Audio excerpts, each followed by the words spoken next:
And I will pass it over to you, Rosemary. Okay, I'd like to bring this meeting to order. Okay. I'd like to bring this meeting to order and I will do the roll call. yes. Okay. Kevin Cannon. Oh, I'll have you unmute. Here. Michael Adams, I'm asking you to unmute. I will have all the MAC members unmute. Here. Mark Burley. Aye.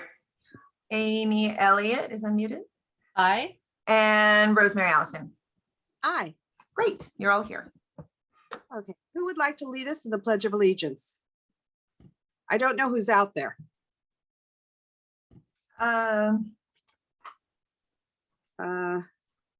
Anyone Oh, can. how about I would like to ask Charlie and Cindy Beck to lead us in the Pledge of Allegiance.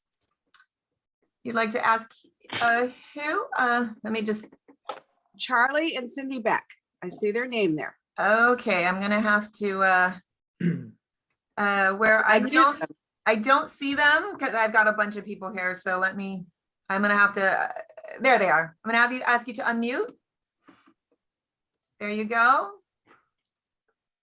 And There we go. there you go. Yes. All right. Hi. All right. Repeat with me.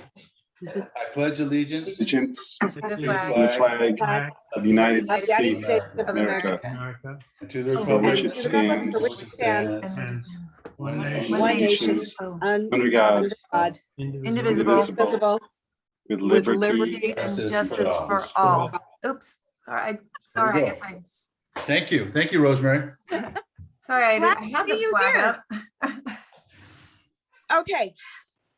I'd like to go to ask if we could have approval of the minutes. Does anybody have any changes or corrections?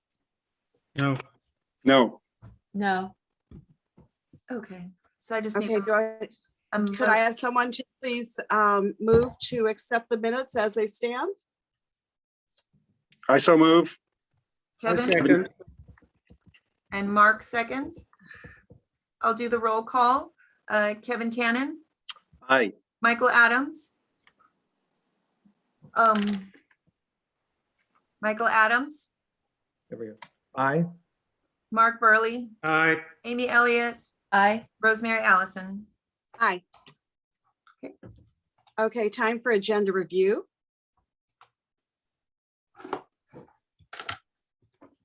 Mhm.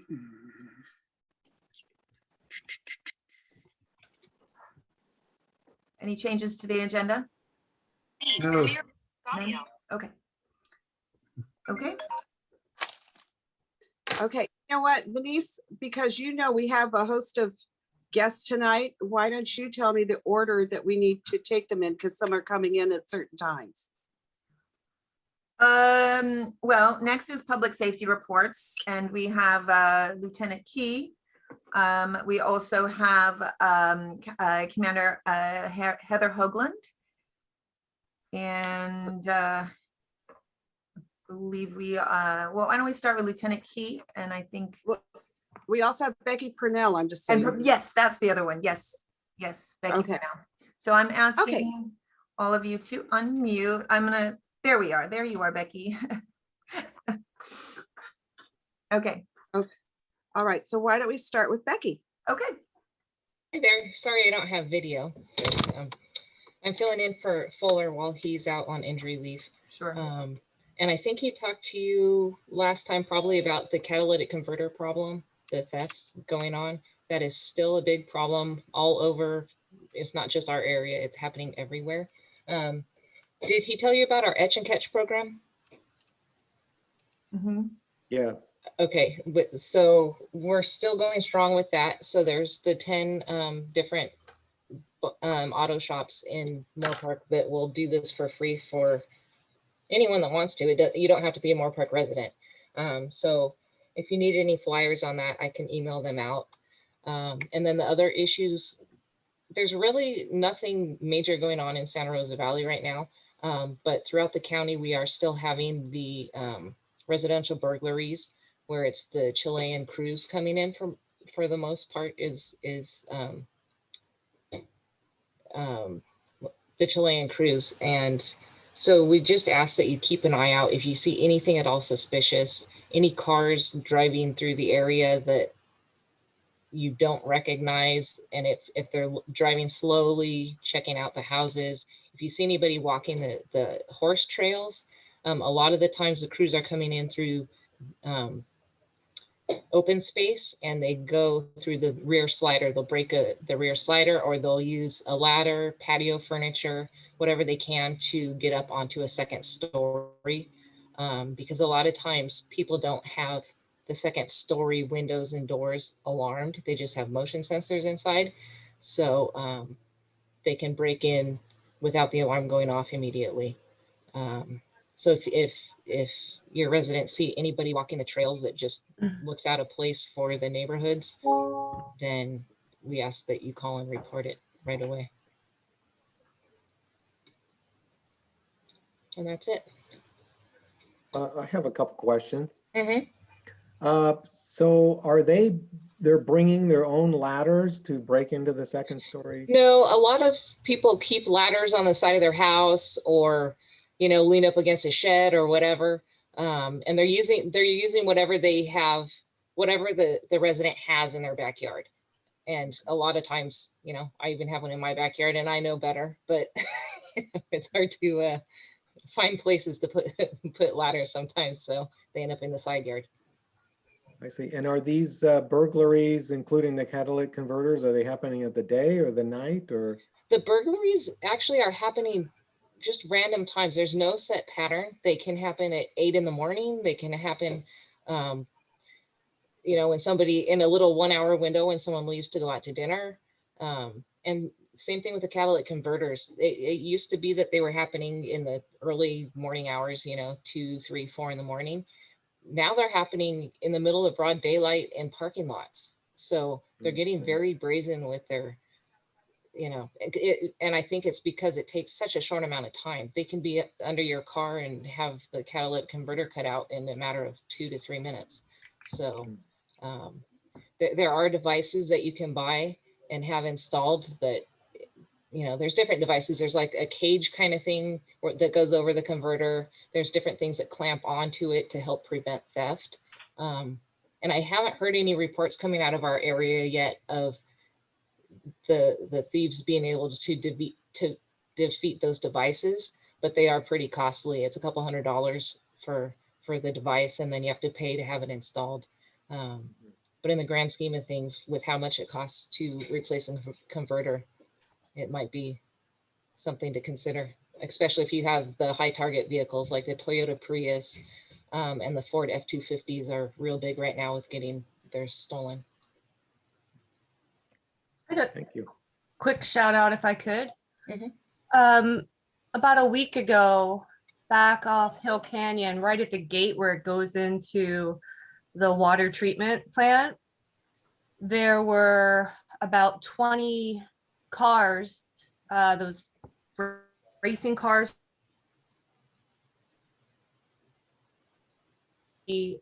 Really helped out. They were all over it. And they actually contacted TO because I guess once it gets past that gate going back to the water treatment plant, it's TO. Right. But you guys were great. Oh, well, thank you. Yeah, thank you for that. Okay, I'll let them know. I'm sorry, Amy, I missed there was a breakup in your audio. I didn't hear what. There was transpired. there were about 20 cars getting set to race, like Fast and Furious style, on Hill Canyon. Oh. And they were literally right beside each other so the two cars were facing, and this was on a Sunday when it was really busy with families. And we called the police right away. And the lady on the phone was kind of annoying me because she's like, well, where are they exactly? But she was 100% right. She wanted to know, is this Moore Park or is this Thousand Oaks? So. Yeah. Thank you. Lieutenant Key? Good evening. Nice to see everybody tonight. We had a relatively light amount of crashes through the Santa Rosa Valley.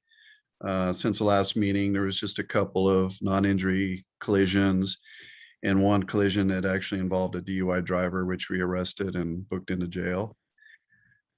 I received an email from Venice regarding some signs that one of the residents wanted to see if we could have posted on a certain area of Santa Rosa. And I reviewed there's 4 signs, and the only one that I haven't seen posted before is a safety awareness zone, drive safely. The speed enforced by radar, the seatbelt sign. I thought that those would be pretty good signs to have in the area. So that would be my recommendation. If you were looking at signs, go for those 3. I don't see any reason why they wouldn't be able to get posted, but I would have to go through the county for that. So, and then I don't have anything other than a safety message that I've been presenting at all the MACs, just informational for everybody as far as the highway shootings happening throughout California over the actually last year or so. We've noticed quite a bit uptick in shootings that resulting from road rage majority of the time. Drivers getting upset with each other, and then one of them ends up pulling out a gun and firing at the vehicle. And for the most part, it'll result in a gunshot to the vehicle, but we've actually had some deaths involved with these shootings. So it's something that the Highway Patrol is looking at very closely.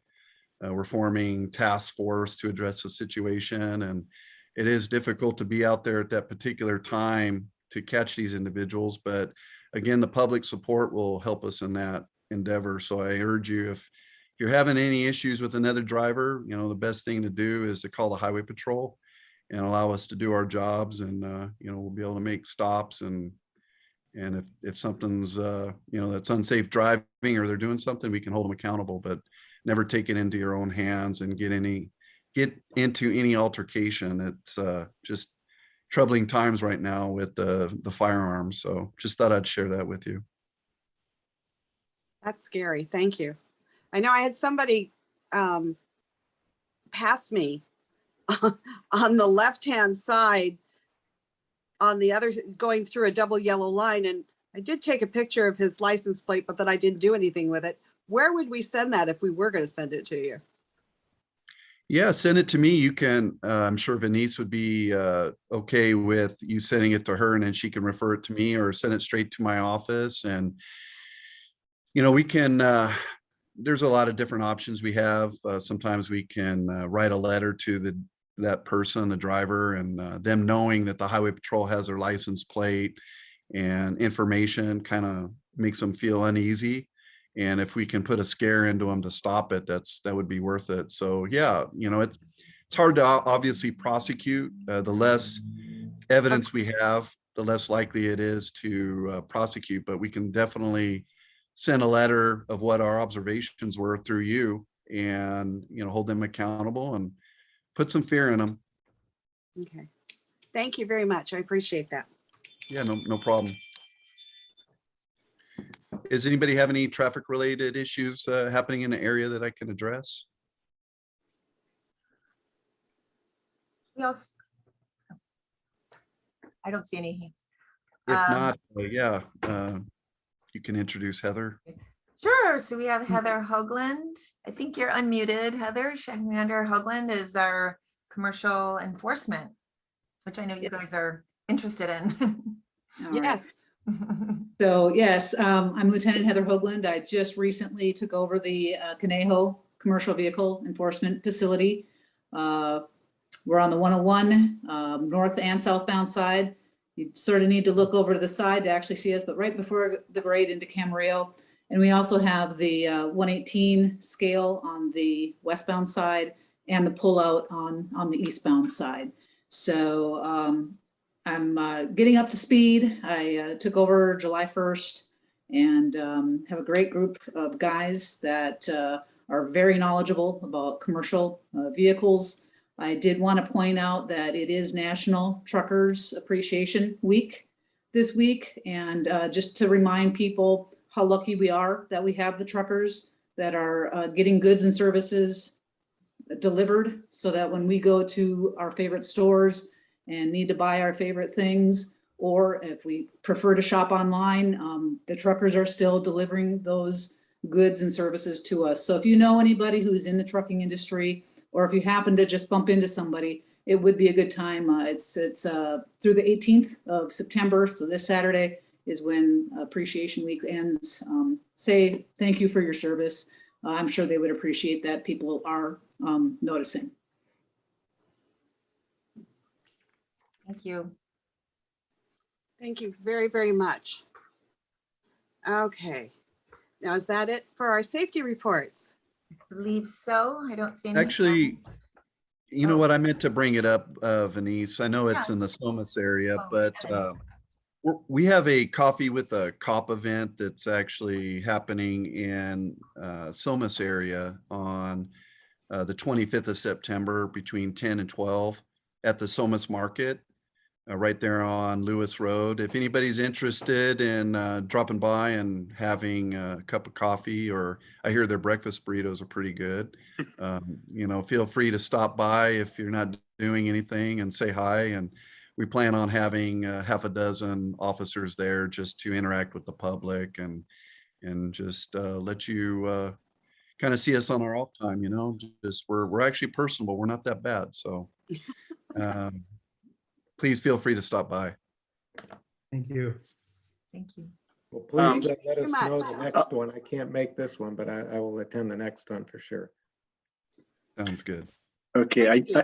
I did have a question for Becky on the Moore Park PD. As before this meeting even started, I heard gunfire and it's continuing outside my house. And I don't know exactly what the rules are for private firing ranges in the rural area here. So I'm up on Priscilla and it's 5 or 6 acres every parcel.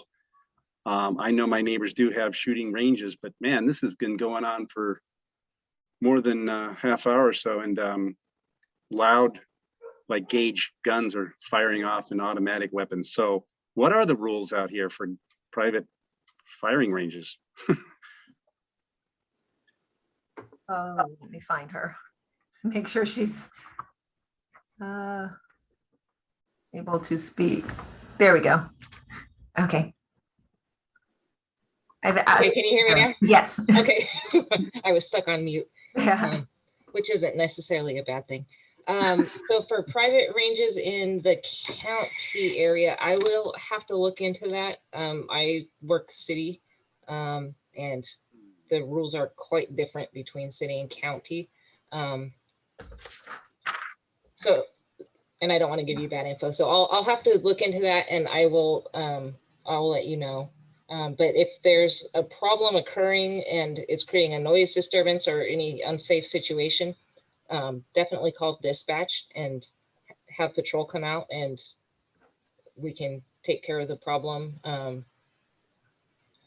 But if firing ranges are allowed, I'm sure that there would be strict rules as far as the direction they're shooting, and you know, they'd have to have a safe backstop and all that, but I don't know if it's allowed or not. It seems to me that it's the certain zoning allows them, believe it or not. Because like I understood that the properties back on Rocky High, which I believe are OS, were allowed to have shooting ranges. Mark, are you there? Mark Burley. Yes, Mark Burley. I didn't know if you knew anything more about that. I do not know Okay. those rules. Because I know that a couple of people that live on those properties have said, I mean, they've had shooting ranges and they said they were allowed to because of their zoning. Yeah. I'll check with Liz Cameron at County Code Enforcement tomorrow. Yeah. So I don't know. That's fine. I'm sure we'll find out. It's good for us all to be educated on it eventually. Thank you. I think it's good to find out. Yes. Yeah. Okay. All right. So thank you so much for giving us your time. Our wonderful enforcement officers for the area. Now I believe it's time for our wonderful supervisor, Linda Parks, to speak. Hi, good evening. I know you have a fire safety insurance panel coming up, so I want to make this brief. I know people are here to just specifically for that, including Jane Nye, who's one of our Municipal Advisory Council members in Oak Park. Hi, Jane. I see, I believe Pat Arkin, who is also on in Soma, so maybe she now knows about the Coffee with a Cop with Officer Key. We have in the county of Ventura, we had a crop report that was presented by our agricultural commissioner. And I just mentioned this particularly since we've seen a drop in hemp growing. It was in the top 10. And this year it has dropped significantly. Now it's something like number 35. I think they just had bigger ideas of what they could sell than what they actually can. And so that has dropped. But as you know, there was an initiative passed that allows for the growing of cannabis inside of greenhouses. And so that's primarily happening over there at the Howling Nursery. And that's where we're seeing most of it in our county. But it has to be in an enclosed greenhouse, something that the board has no say on because it was done through an initiative. Additionally, in your community in Santa Rosa Valley, we were able to get a grant and also put in some county funds to complete a bike lane on Santa Rosa Road, as well as being able to provide some 900 feet of sidewalk along Santa Rosa Road to provide a safe route to school from Hidden Meadows Estates to Santa Rosa Magnet School. So that will be great. It's a $1.1 million project between the 6.8 miles of bike lane and then also the sidewalk for students to get to school. Additionally, as you may have noted, we had the Ventura County probation crew out there helping to clean Santa Rosa Road. That was on September 11th and 12th. So that was a request, I believe, by MAC member Kevin Cannon, and it happened. So good for you for bringing it forward. And proof, there you have it. There's actually pictures of it, and we were delighted to be able to present that for you. And then the final thing I wanted to mention is that we had a approval of a minor permit adjustment in the planning department for use in Santa Rosa Valley, which was the Laughing Dog Kennel. And the permit allows for the reduction of the overall number of dogs and also added a shade structure between the buildings. So that is my report, and that concludes it. As far as of firearms or firing in the unincorporated area, you're right, Rosemary, it has to be an open space zoning, but it certainly can't be a firing range with, a permit with people coming from outside to come use it. That is a whole different use other than just your normal use, if there is such a thing, on your own property. Linda, does the sidewalk include a guardrail? I'll get back to you on it. Okay. It was mentioned in the minutes, it might have a guardrail, and I didn't see it in the announcement, but That was from an email that we got from transportation from when I inquired about the safe routes to school recommendations. yeah. Okay, that's it. Okay. All right, so now this is the great time, and we are so excited to have the fire safety panel discussion. All right. I think Mark Lorenzen, is that Yes. we're going to? Yes, first we're going to hear from Mark Lorenzen, is Chief Lorenzen, and then Larry Williams, both with the Ventura County Fire Department. We also have Peter Mesa from the California Department of Insurance. And then we have two representatives from our local fire safe councils in Ventura County. We have Elaine Himmelfarb and Greg McHugh. So. Perfect. Thank you, Venice. You're And welcome. yeah, it's good to see everyone via Zoom again. What I'm going to do briefly is just give you a quick update on our fire situation here, and then also follow up on a couple questions from the last meeting that I attended with you all. First of all, we are very fortunate that our fire activity in Ventura County has been slow, because we know it certainly hasn't been that way in the past. Though, as you watched the northern portion of California burn, we probably at the highest point in the fire activity there, we had 72 employees from the Ventura County Fire Department up on the Dixie and the Caldor fires up there. It's incredible as we look at it feels like our 10th year of drought and the 5th year of the worst fire season ever. It just keeps on happening. So we're watching now. This is very typical of California fire season for fires to move from the north to south. So we're waiting kind of anxiously to see where the fires are hitting next. And hopefully they won't be here. Just to kind of, I don't want to say close the loop because it's not fully closing the loop, but to follow up on some of the questions that have been asked related to the Santa Rosa Valley and specifically some of the data we had provided. I have done some additional digging. We did a standards of cover study in 2017. I was reviewing that for communities that were underserved like yours. I will share with you that as I looked through the county, we have probably about 6 areas that are underserved. Santa Rosa Valley for sure. We have an area along Ventura Avenue where we used to have a fire station that was closed during budget cuts. It's that Foster Park area and that area between Shell Road and Cañada Larga where, and when I say underserved, it means we're not meeting our response time metrics. Areas over in Steckel Park, Thomas Aquinas College area, areas, the unincorporated area of Bardsdale, that's just south of the area of Fillmore, Moore Park College, there's a community up there around there that is where we're not meeting our metrics. And then probably the southwest portion of Hidden Valley. So with that, what I am going to share is that we are going to conduct an internal study and gather some more data and some facts and come back to your group and some other groups with some really clear, transparent data about what our service looks like in your areas. And also with a list of how we're going to prioritize addressing the issues and what those resolutions might be. So whether that's adding resources or doing something with AMR, I'm not exactly sure, but that will probably take us probably about 6 months, and we will report back to your committee as well as to our supervisors that have those areas. So with that, if you have any questions, I'm happy to answer them, or we can certainly hold them to the end. Denise, do you have a, yes?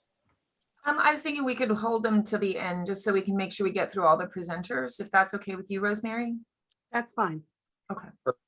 So with that, we'll turn it over. I know Larry Williams. Larry Williams is a fire prevention officer with our organization. He is our subject matter expert in everything that's related to defensible space. And I know he has a short PowerPoint for you. Yes. There's quite a bit going on at the state level, and I'm going to turn it over to Larry. Larry, do you want me to share that for you? If you could, because I had to actually Sure use my can. phone versus my iPad for some reason. Absolutely. Good evening, everyone. Thank you for inviting me. I guess the biggest item I was asked to talk to, and then there was a question on that I was asked to respond to after that, but mainly is Assembly Bill 38 that was passed in 2019 that has to deal with real estate disclosure requirements when a property sells, requiring a defensible space inspection. Next slide. So there was 2 parts of this assembly bill. There was a third part that had to do with some grant and some other funding stuff, but the main 2 parts affected the civil code section, and it's specific to the sale and transfer of residential property. And it applies when those properties are located in a high or very high fire hazard severity zone map on the state maps there. So even though they're in the state responsibility areas, they have very high, high, and moderate. In the local responsibility areas, they currently only have the very high zone. What I will say is that there is 3 state laws that just got passed last week. They're on the governor's desk and most likely will get signed. And they are charging the state fire marshal's office to map the high and moderate zones in the local responsibility areas, just like they do in the state. So it'll be the same across the board. When that occurs in the future, that's about a year's process because they're just getting ready to start the updates. Then this AB 38 will apply to the high zone in the LRA portions at that time. Next slide. There we go.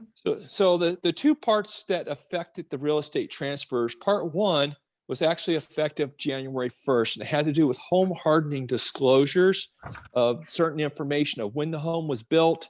It was built to the standards that were in play that came into effect around 2007, 2008, or was built prior to that. And then there was some list of items of recommendations of areas that people can consider to retrofit, or has the owner already done that? And then the state is supposed to develop a list of low-cost retrofits by July of 2025 that the people then have to also disclose that. So that was part one.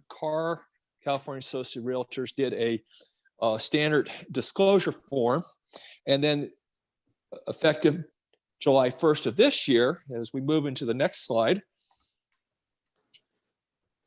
part two became effective. And so that state form was updated to include part two. Effective July 1st, the seller is required to provide documentation indicating that the property, again, we're talking residential real property, is in compliance with the defensible space standards of the government code 51-182, which applies to the local responsibility area, or the public resource code 4291, which applies to the state responsibility areas. The language of both those sections is pretty much the same as far as what the requirements. Or it's at a local vegetation management ordinance. So under Ventura County Fire Department ordinance, current is 31. All ordinances will be updated next year because of a triennial cycle. Our appendix V and W qualifies as a local vegetation management ordinance because we have defensible space requirements in there that are applicable not only into those zones, but to other areas that we consider a hazardous fire area. Next slide. So here's what has to happen. We went ahead along with the state. We have set up a web page on our bcfd.org site. It's AB 38 page. There's a button on our homepage. Under our fire prevention tab, there's a button, but there's the direct link to it. So all the information about what this is and how to request an inspection, there's a form that you fill out online, is all right there. So we will conduct the inspections. Currently, there is no fee for those. That's not to say in the future that, based on staffing and everything that potentially come into play. But right now, we are doing these no charge at this time. It's an exterior inspection. We do not have to enter the house at all. It's just the property. And we're basically looking for compliance with the defensible space standards.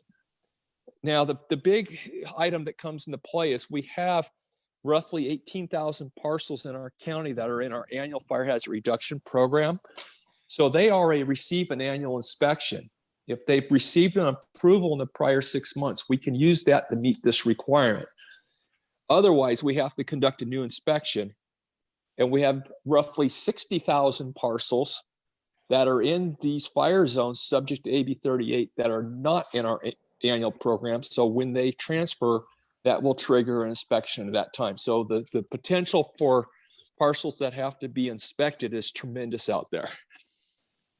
So we have defensible space standards on our website, vcfd.org, or direct, you can just go to vcfhrp.org or use the buttons on our homepage there. Next slide. So for those that aren't familiar with our defensible space inspections that receive a notice, and there's quite a bit in Santa Rosa Valley that do receive those, but for those that don't, here's what we're basically looking for. And we're looking at the 100-foot zone from structure or to the property line, whichever is less. And we're specifically looking at the parcel where the request is from. The defensible space requirements when they're in a program, we do the whole 100-foot, whoever owns the property is responsible. But for AB 38, we're focusing on this inspection specific to the property in question. So we're looking for anything that's dead grasses, shrubs, weeds, vegetation, brush, excessive brush that may be there. Those things need to be removed. Trees, any dead branches, dead leaves, in particular with palm trees, any dead palm fronds are supposed to be removed from the trees. We're looking to make sure that we have 3-foot clearance above the roof from any trees or vegetation. The purpose of that is not to allow debris to be trapped under the tree branches and be a spot for embers to land and ignite, and then you have a fire on the roof or into the vegetation. Next slide. We're looking for a 10-foot clearance from chimneys and stovepipes. That's in the state law there. And then in Ventura County, since 2014, we prohibit mulch and wood chips within 5 feet of a building because of the flammability of that. Real? Yes, and just as a side note, a change in state law that went in, that was put in I believe it was 2019, that will take effect in 2023 for new buildings and 2024 for existing, is the new 0 to 5 foot ember resistant zone. They're still developing what that's going to look like. We're starting to educate people. We'll have more on that later on, and we'll be pushing, start to push that out once we get the more details on it. And that's part of it. And that is part of it. The state's basically is not going to allow mulch or wood chips within 5 foot of a building. Is that only the buildings that are within the red, very, very high fire zone? Or is that all areas of Ventura County? Well, for us, it's any area that is in a state map fire severity zone or in our local hazardous fire area, which is that we're basically doing this inspection. So for this AB 38, that really applies to all those 60,000 plus parcels, actually more like 70,000 for the ones that have structures on them and everything, but some of those are commercial. But yes, it applies in those zones specifically for us. And like I say, the state is going to add that into a requirement. The law is there. They have to develop the language, but they've already have it on the state CAL FIRE website of the preliminary recommendations. They're just not enforceable at the state level, but they are at a local level. And like I said, we've been doing this since 2014. So once we conduct that inspection, if everything is fine, then we will issue a compliance report, and it goes out to the requester, and then they can use that for their documentation, and it's valid for 6 months. If we find anything that needs to be corrected, then we'll issue a correction notice out on that. And now with that, there's not a mandatory reinspection. However, as we're finding, most buyers want these items corrected before they close escrow, so the sellers are getting them corrected. But there are some provisions in state law based on what there is and the time that they're closing. If it can't be obtained, the state law gives direction on what the buyers and sellers are supposed to do and ultimately get that compliance report. We'll evaluate these two to determine if it's significant enough to where we will do follow up on it, and we'll have to look at that on a case by case basis. Next slide. Oops. Oh, sorry. Yeah, no, you're there. So okay. Nope, back. I think back one. There we go.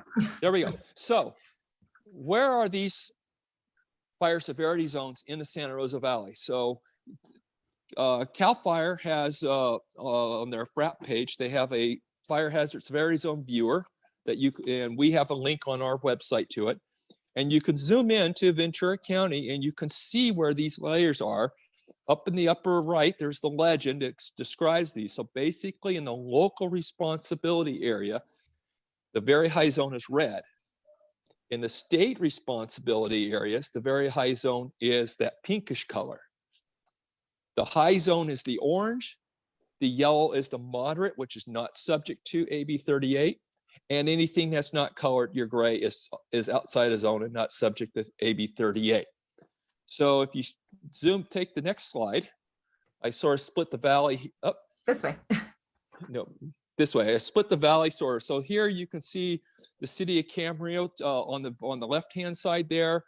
You can see down the Santa Rosa Valley, the majority of that area that's not colored is local responsibility area. It hooks up actually up Las Posas Road and then goes across. So that area south side of Las Posas Road there, as you get up toward Escalera, that is all LRA, and the SRA is on the north side of that line there. This map, because this is out of the county view map from the Ventura County RMA, it doesn't distinguish between SRA and LRA. It just gives you the zones very high, and moderate. So it shows everything is red. But if you look and see where if you're not colored red or orange on this map, you're not subject to AB 38. Next slide will be more of the east half of the valley. And you can see where pretty much the majority of Santa Rosa Valley is in a fire severity zone of one side or another. So that's where it all applies. That's pretty much the AB 38 presentation. Again, there's more information on our website that talks about it. And of course, the inspection process request is in there. They can take 7 to 10 days to process because we try to group them geographically, so we're not driving crisscrossing the county every day. I was asked to reply to a couple other questions, so the next slides speak to those. So one of the questions was in regards to roadside clearance, palm fronds along a road. So roadside clearance is in our ordinance. It's not mandated by the state. It may be in the future, but it's mandated, but it is in our ordinance, and it's not a mandatory requirement. We evaluate to determine if we need it. So it could be, we look at, what the width of the access road or driveway is. We look at the grade. We look at the slopes to the side of it. We look at what the fuel loading is and the exposures to make that determination whether we need to get additional clearance. And that's mainly to provide for safety of traveling that road and driveway, being able to get out and operate if we need to, and provide some buffer from potential exposure fire. That 10-foot in a raging fire may not be sufficient depending on the fuels beyond the 10 feet. It could still send fire across the road, but at least it's a starting point. And there is some exemptions for more of fire resistive, ornamental type landscaping. So we don't require it to be nuked through there. So not all roads or driveways require that. Next slide. We do require along the road or driveway, that is the travel portion that's required fire department access to get to structures. We require 13-foot, 6-inch vertical clearance. And that's also the state law too. So that needs to be provided and clear everything through there. One of the things when we deal with roadside clearance, vertical clearance, is who's responsible when we're dealing with the public roads. In the county area, the unincorporated area, the county actually has an ordinance that says that the property owners that front the public road or right-of-way are responsible for maintenance, including brush clearance and trimming and other items, from the curb face toward back to their property, or from the edge.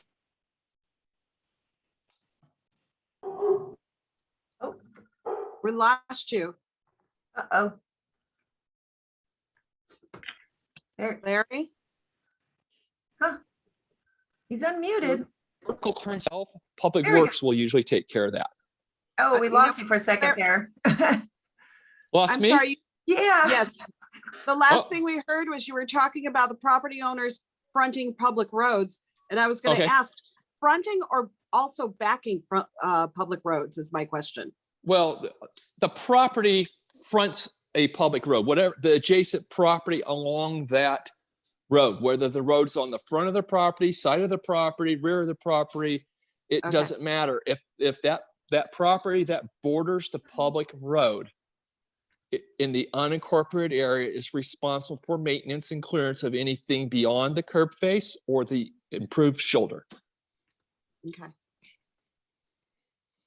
So I did raise the question about this, but it wasn't about clearance. It was about brush removal and specifically palm fronds. I noticed on the back of our notice that we get, it did mention specifically, you have to do, you know, the normal brush clearance, and we have dead palm fronds along Santa Rosa Road. And I went out and measured it, and it's within 10 feet of the edge of the asphalt, which is an apron or a bike lane, let's say. And I didn't know, or is it the fog line that's a 10-foot measurement?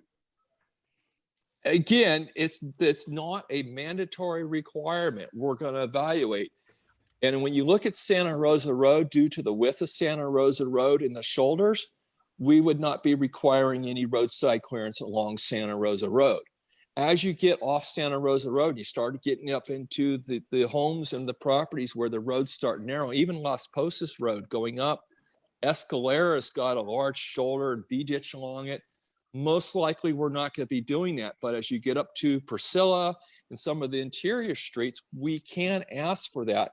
And more particularly when we get into the flag lots or the parcels that have long driveways, then they're required to do that. We actually put those that are in our program, it's actually a checkbox that they get on their notice that says that they're make sure they provide that. But again, it's But not just- the clearance for the fire truck to get there. It's the flammable materials that are within 10 feet of the public road. That's what I'm asking about. Yeah, but here's, and my next slides are going to get into this.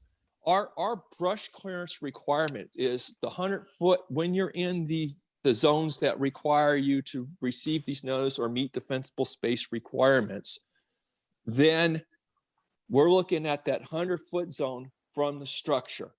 The state does not require any roadside clearance. The roadside clearance that we look at is it necessary for safe access for fire equipment and along in that area? And so Santa Rosa Road, if you actually look, if you saw on that map there, a good portion of it is not in a designated fire zone. And I'm aware of some of those palm trees along there, but there's no requirement from us to go in there and to do that. Especially, you know, even if they're in the county right away, then that would be something the MAC could maybe put a request to Public Works to go in and do that.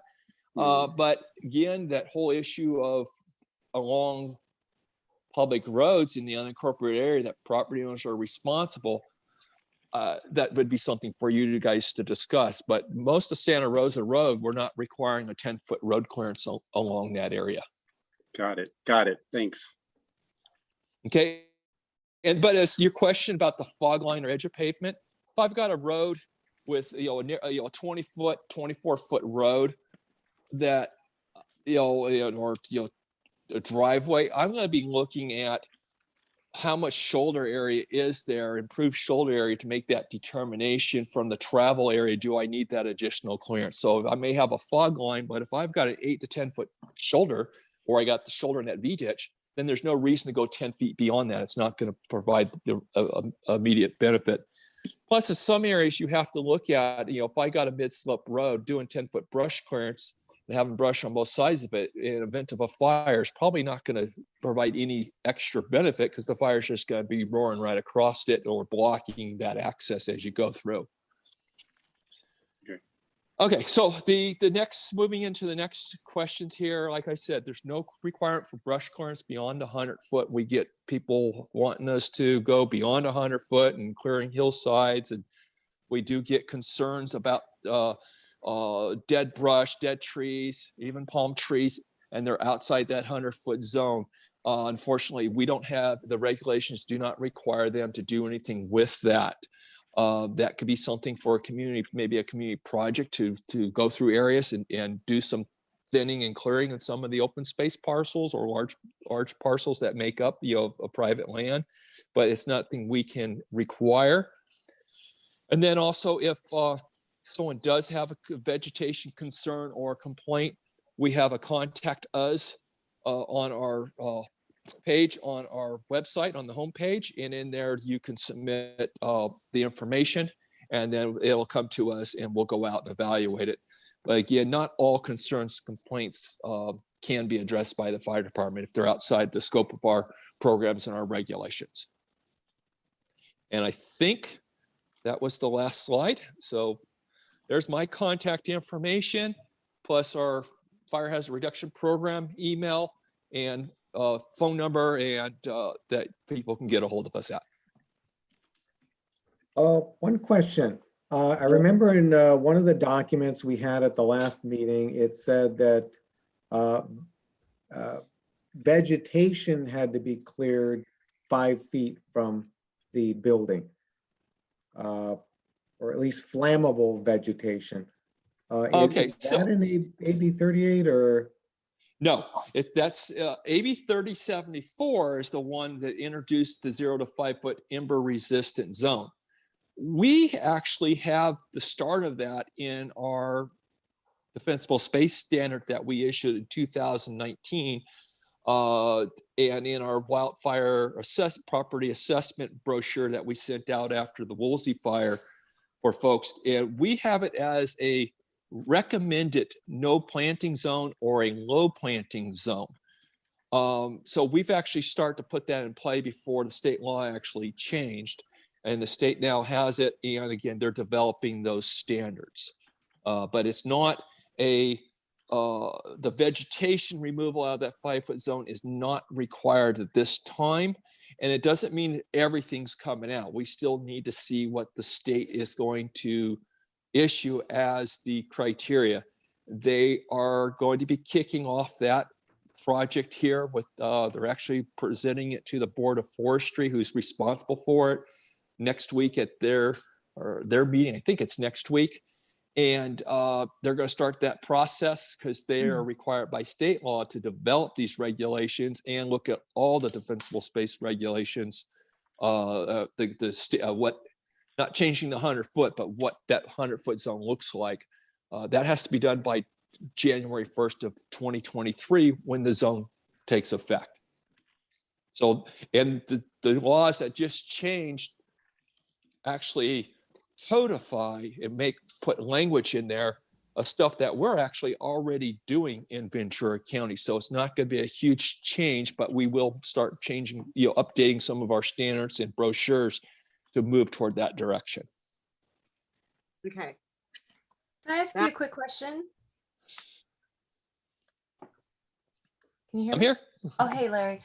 I had a quick question. So I'm looking at the viewer map right now.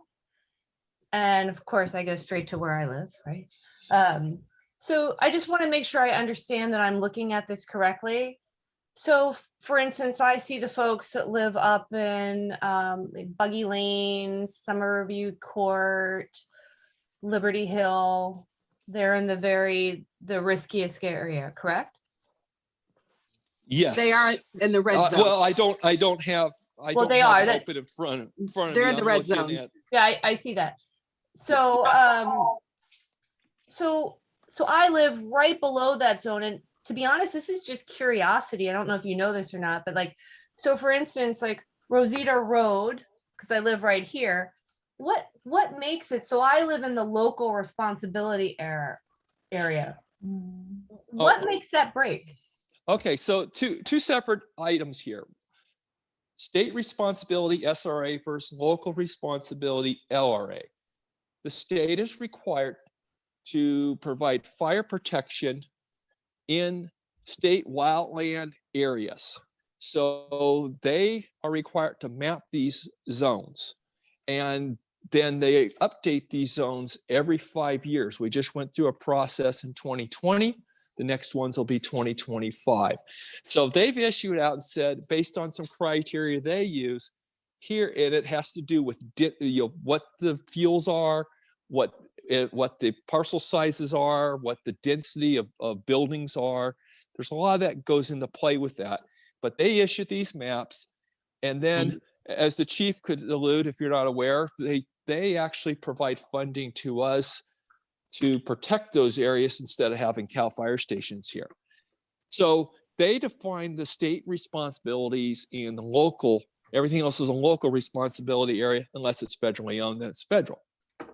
Then within each of those zones, other than the feds, they have the fire severity zones. And they use these were last done in 2010. They're outdated. They've been trying to update them for 2 to 3 years, and they're developing a new model. In fact, they're required to put a wind component in this model. So they are in process right now. I just actually got an update a couple of weeks ago where they're at.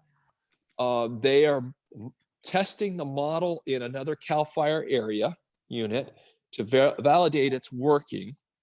They're a little behind because of the support of all the fires. And then they're going to issue those maps out to all 56 counties. So they'll be going out in sequence. We get an opportunity to review them and make comments on them, and then they'll make a decision and publish those. The next step is the local area maps, where currently they were only required to do the very high, that red zone.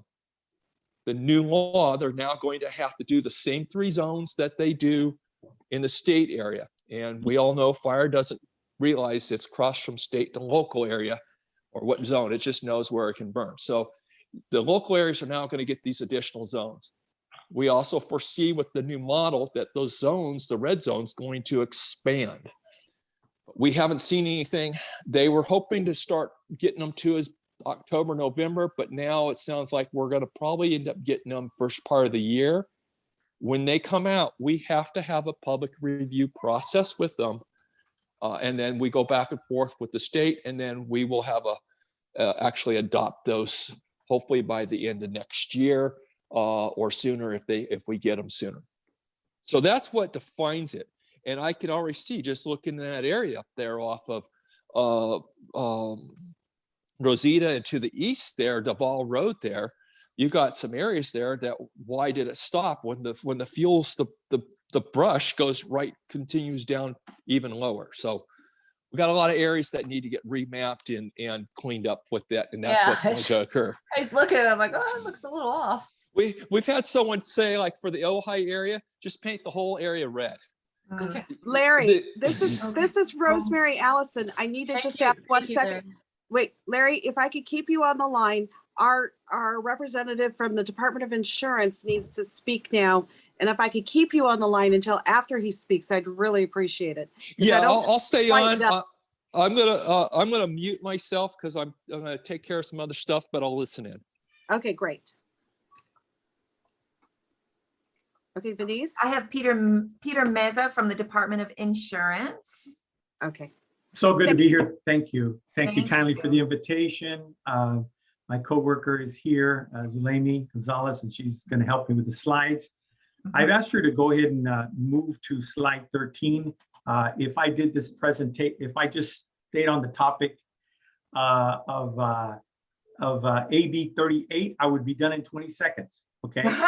Yeah, because you would be shocked. I travel up and down the state, and I've done many presentations, and I get the question on AB 38, and people are a little surprised on my response and the department's, what we can and we can't do. So I'm just going to go through, starting with, I'm going to kind of skip over a bunch of slides that'll give you these slides. I think will just get to the heart of AB 38. At least you'll understand, where we're at as far as the Department of Insurance and insurance companies. We regulate the insurance companies. They all have to be licensed through us. They have to file their premium rates. And you can imagine we are busy as can be. I've been with the department since 1999, and I was intricately involved in the fire starting in 2003. And at the different centers with FEMA, I even got to go to Louisiana for Katrina. I was on loan to help them. They have a department over there of 25 people. At least at the time, they had 25 people handling the whole state of Louisiana. The Department of Insurance has 1,400 employees here. So you can imagine we're the largest, insurance market in the whole United States, the 4th largest in the world. So it's important that you understand that there is a lot of things that the department can do, but there are some limitations also. So let me just start with the insurability in high risk areas, and maybe this is going to help you understand what I'm going to say about AB 38. Okay, so now let's go to the next slide. So this is what you need to do with the department, what property regulation is, as far as it's governed by law, what the Department of Insurance can do. So rates cannot be excessive or inadequate. They cannot be higher for brush or wildfire areas or high protection, or I'm sorry, they can be higher for brush wildfire areas and high protection classes. Insurers can generally choose where they want to write. Folks are really sometimes surprised about this. Insurers must maintain eligibility guidelines that are specific, substantially related to loss exposure, and they have to show us that data, by the way, and sufficiently detailed to determine appropriate rating plan for insured. Next slide. Property rate is governed a continuation. Guidelines can include, but are not limited to, protection class, proximity to brush area, slope, road access, mapping or evaluation system, ensures exposure area. So, you know, Insurance 101 is all about, separating your risk and make sure you spread your risk. And so if an insurance company is saturating an area, then they have to also take that into consideration. You know, if they're saturating an area and they say, listen, we've got, like in Oakland Hills many years ago, I believe I can't remember the exact year, it might have been about 2009 or 2008. There was fire in Oakland, and what happened is AAA, actually, I used to work for AAA as an insurance adjuster. You can imagine, I'm really giving my age. And they had saturated the market. Their insurance agents had sold so many policies that they basically, it caused them a lot of loss. We've seen insurers where it's almost put them out because they oversaturated the market. I won't go into the specifics on that, but it does happen. So they have to be careful and not to do that. So that could be something. That's the last point I made on this talking point right there that I have. Next slide. So here's some legislative updates and some ideas as to help us, get the rates under control. Because a lot of people, when they hear about AB 38, they think, hey, that's the solution, that's done, and that fixes everything. And what in fact has happened is the Department of Insurance, the Insurance Commissioner, Ricardo Lara, is more than happy to work with bills such as these, and supported this bill, was happy when it came through. But you're going to find that it is not necessarily, because what I just mentioned earlier, it doesn't necessarily mean that it gives us teeth to be able to tell the insurance companies, well, now that we've got AB 38, and so we are working on some very specific legislation that will give us, that authority to be able to, ask the insurance companies to take those mitigations. Maybe it's a community that is taking mitigation steps, like, for example, the city of Paradise. I've been there so many times. I'll be there in a couple of weeks again doing a presentation. They have the perfect opportunity to do a citywide community mitigation, and they've been talking about that. And so how about if insurers would say, hey, listen, this is a whole, it's a whole community that's done it, because in the past it used to be every individual home was rated, individual according to how the risk was, defensible space and the home hardening and so forth. But the insurance companies really, that was the way they looked at it individually. But now they look at these satellite pictures and they look at the entire community. So it's important for you to understand that that AB 38 is great, and I believe and we hope that insurance companies are taking into consideration. But the fact is, we do not have the authority with AB 38 to force insurance companies to accept those mitigating steps as something as far as them taking in consideration for the premium. So we are working on statewide standards for fire resistant structure or mitigation property, and CDA is trying to establish these standards that will require insurers to consider home hardening as part of the rating and underwriting of residential insurance companies. So I get realtors. I've done many presentations for realtors, and they're shocked. They're shocked. I thought that did it. I fixed it. No, it's great. Insurance companies, we wish they would, and they might. Some might. We don't know. But what we do know is that there has to be very specific legislation that is passed, law that is passed. Next slide. So here's a few of them that we have passed, been very successful. AB 824, which is the moratorium. So insurance companies, after a declared disaster, declared fire, 824, which was actually authored by the same commissioner who was a senator right before being elected the commissioner.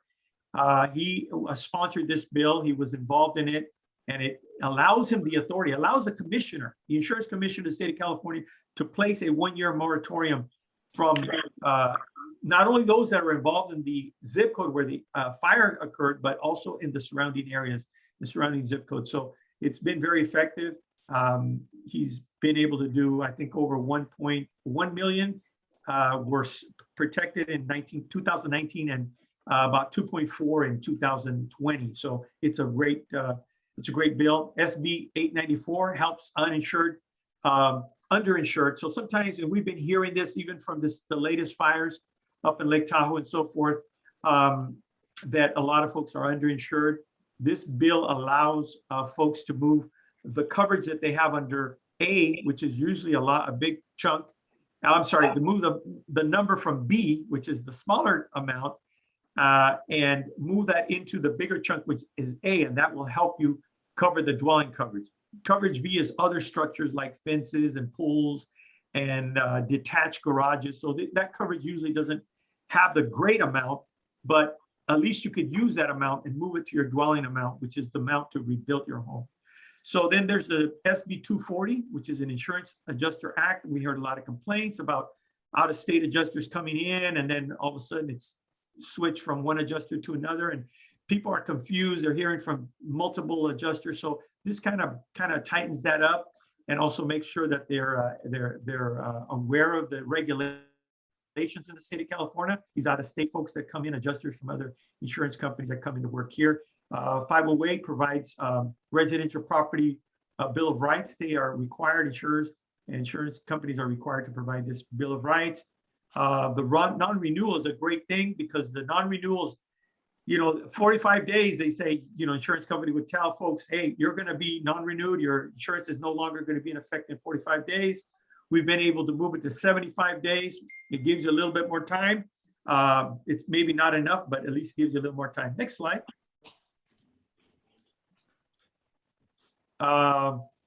You can file a request for assistance online. We'll enter our information there on our website. Let me go to the next slide, just because of time.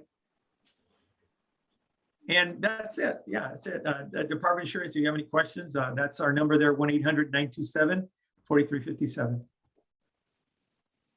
And my coworker, Zulemi's putting some information in the chat about, our website and so forth too. So that'll be links and so forth.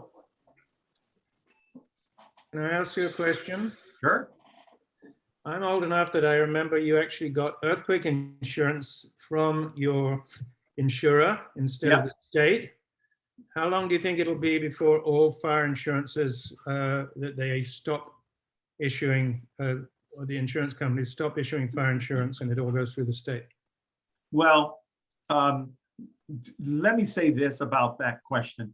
So the insurance companies, and of course we get to audit them constantly, so financially. So we get to audit financially. So we know where the insurance companies are. They are, we believe they're strong. Insurance companies are strong. They're able to pay for the fires that just occurred. The insurance companies have to have, just to give you an idea how much reserves they have to have reserves enough for 3 major disasters in a row. That's the kind of reserves they have. So we feel that they have enough money for now. Now we know this, if this keeps going on, there is going to be a problem, down the years. But we feel secure that we haven't lost any insurance companies. I think there may have been one that was lost a while back within the last couple of years, but for the most part, insurance companies are strong. The area that they're struggling in is in the WUI, where it's the areas that are the high risk areas. So that is where the issues are really happening, as far as insurance companies wanting to say, hey, we want to limit, writing insurance in those areas. I don't know if that answers your question. One of the concerns that I have is especially with people trying to do defensible spaces, that we're being zoned, and it's those zones that are affecting our ability to get insurance or to pay huge high premiums. I mean, I'm a real estate agent and I've had transactions this year, or actually last year, that were canceled because of the cost of getting insurance. And I'm very concerned that this is going to be a trend, especially since we just heard from Larry that they were going to expand the zones of the high fire zones. I mean, I'd like to see them shrinking due to the fire defense space procedures we're going through. Yeah, that's a great question. So we have seen that it's a snowball effect. So then you have folks that can't buy a reasonable priced home because then they turn around, they find out that it's $10,000 a year. We've heard 20,000. I've had folks tell me. So I've been traveling up and down the state. I kid you not, I've talked to realtor associations. I've talked to communities. I remember talking to the community in the city of Cool. This was before before COVID. And we hear this and we know it's a snowball effect. So not only are you having problems selling homes, but then the tax revenue is going to be a problem because then the value of homes drops. So that's going to affect community. So we understand, we're very well aware of the issue. As far as the zones, obviously, those are set up through CAL FIRE and OES and what have you. So these are issues that have to be worked out. We are actively working on things. There is, it's a constant thing, that we are working on. We had a few things that we had up our sleeves, and it didn't come to fruition for several reasons, but we're always going back to the drawing board, and we hope that we'll have your support when we do come out with a bill that, we'll need your help to get through the legislature.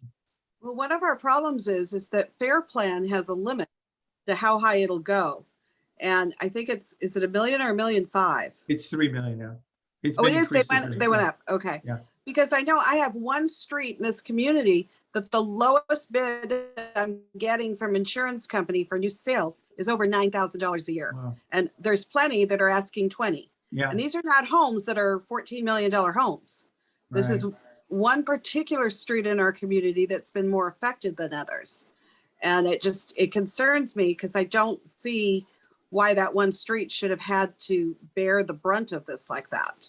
So I just want to see if we could reduce some of those those numbers. Yeah, I was in Big Bear. If I could just say this comment based on what you just said, I was in Big Bear with one of the assembly members, I believe, doing a presentation. CAL FIRE was there and a couple other folks up in, if you know, Big Bear is up in up here in San Bernardino Mountains. Oh, you guys in Ventura. I don't know why I'm thinking Santa Rosa, but you are Santa Rosa Valley. Right. So I was in a presentation and we had an issue where two people, residents next to each other, one was insurable and the other one was not. And you looked at the defensible space, you looked at everything looked exactly the same. So we understand that that is an issue. This is the problem. The problem is that insurance companies are using risk models. They have all types of risk models that they use. Fire, there's a couple of them, ISO and a couple others that they use. And so they use these models that are not open for us to look at. They indicate there's, trade secrets and so forth. So we're looking for ways maybe to pass legislation that would allow us to also look at those models that they're using so that we can say, aha, that's what you're using. And so, you have to understand that there's limitations on what the insurance commissioner can do. And it has to, pass through legislation. It has to become law and regulation. Okay, thank I have you. a follow-up with Rosemary's because I think I live on that street. And I'm in the $10,000 a year, and that's just for California Fair Plan. I want to ask, given that people get thrown into that situation just because nobody wants to write insurance for those houses anymore, so we're stuck with the Fair Plan, that means we're in a pool of people that are truly at higher risk. And so the state is charging that much because, you're like acting like our insurance, and all of a sudden it's like astronomically expensive because you're getting the worst properties to insure. Is that the gist of it? And is there anything that the government can do to say, okay, let's have mercy on these people, or we should move to a lower risk area? I don't know. Yeah, well, let me just answer a couple things. There's a little misconception. The FAIR Plan is not the states, okay? I mean, it is the states because the insurance companies have pulled together to create this with the overseen by the Department of Insurance in the state. So FAIR Plan is a self-sustaining insurance company. It's an insurance company that whatever comes in, it has to be able to pay out. The state is not contributing in itself to this program. So you need to know that, and they are audited just like any insurance company is. They have to show us their finances. We can look at their claims, and so it's a little misconception that they do that. By the way, the commissioner had asked the FAIR Plan. Not only did he ask it to increase to 3 million. This is Insurance Commissioner Ricardo Lara, because it had been at 1.5, I think, forever. And he finally asked them, and he said, hey, like he came in, he realized what was going on. He said, we got to increase this policy, the limits. But he also asked FAIR Plan to make it a all comprehensive. As you know, if you have the FAIR Plan, it's not a full comprehensive plan. You have to get a differences in condition policy to make it a complete policy. You end up with 2 policies. The insurance commissioner told the FAIR Plan, okay, now I want you to be a all comprehensive. Guess what FAIR Plan did? They sued the insurance commissioner. Now, there's not a lot I can say about this, but other than that, we did win. They went to court, and the judge said that the insurance commissioner does have the authority to request the FAIR Plan to be a full comprehensive plan. Hopefully, you'll be seeing some of that. But yeah, your point is very fair and valid. I appreciate the question. Okay. Thank you. Peter, I hear over and over about people having their insurance canceled. Is this a trend that seems like it's going to continue on for quite a bit longer, or has it stabilized out somewhat? I will say that one of the slides that I was going to present earlier was showing that we've seen a 31% increase in non-renewals. So it is statewide in the high-risk areas.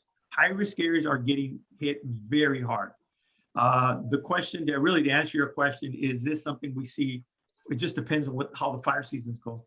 Are we going to have a lot more fire seasons like we've had? This insurance commissioner stepped in right when Santa Rosa, when those fires happened in Santa Rosa. As a matter of fact, I had just been up there doing some presentations, and that weekend is when all hell broke loose, and it hasn't stopped since Santa Rosa. So, I don't know if we've seen anything this bad where it's been year after year after year. I saw 2003, and there was a little break there, and then in 2007 there was some massive fires. We're just hoping that it calms down a little bit, but we can't really predict what's going to happen with that. So obviously, if it continues, there's going to be issues. I mean, there are already issues, but I was told that we have to look at whether or not we have fires contiguous in the towns contiguous to us, because that's going to affect our ability to get insurance the following year. Is that something that you also believe? Yeah, if it continues and you're in the high risk areas, it will be a problem. We're still seeing that most of the areas that aren't in the high risk area, the premiums are still staying within reason. I'm not in a high risk area, and I haven't seen my premiums increase substantially. So, it depends where you're living, but if you're close by the areas, it's very possible. Yeah. Well, I know that I don't think there's one client left who's on Chubb that has retained their insurance in our area. Amazing. I don't think it's going to get any better. No. Nationwide was not on my side anymore. Sorry. Wow. Okay. Well, if there's no other questions, we actually have 2 more speakers. So I do want to appreciate and take the time to tell you how much we appreciate you taking your time this evening to meet with us. And we hope that you'll do it again in the future. Absolutely. Thank you very kindly for our invitation. Thank you, Mr. Meza. Have a Appreciate good it. day. Thank you. Okay, Denise, who's our next? I have Elaine Himmelfarb with the Regional Fire Safe Council. Elaine, do you need me to share your PowerPoint? Or are you good sharing your own PowerPoint? Let's see if it works. I'll go ahead and share my screen. Okay.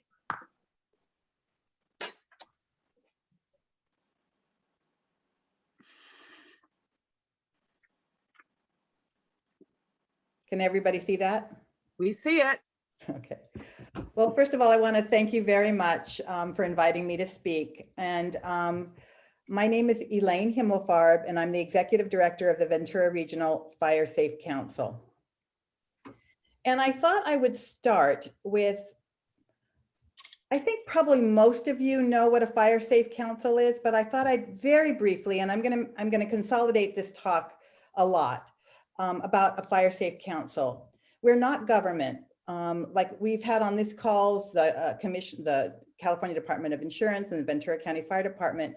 We're a community-based organization, and our particular fire safe council was formed by ranchers and farmers who saw their land, their agriculture, their cattle being burned year after year in wildfire. And they organized and started the Ventura Regional Fire Safe Council. And we work very closely with the fire department and with other partners to do our work, because as we all know, wildfire, it's incredibly complex and you can't do it alone.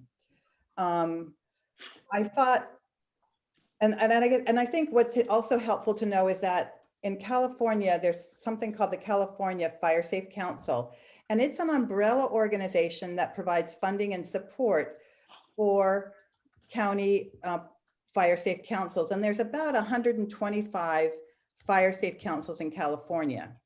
In Ventura County, there's only 4. And to me, that's unacceptable.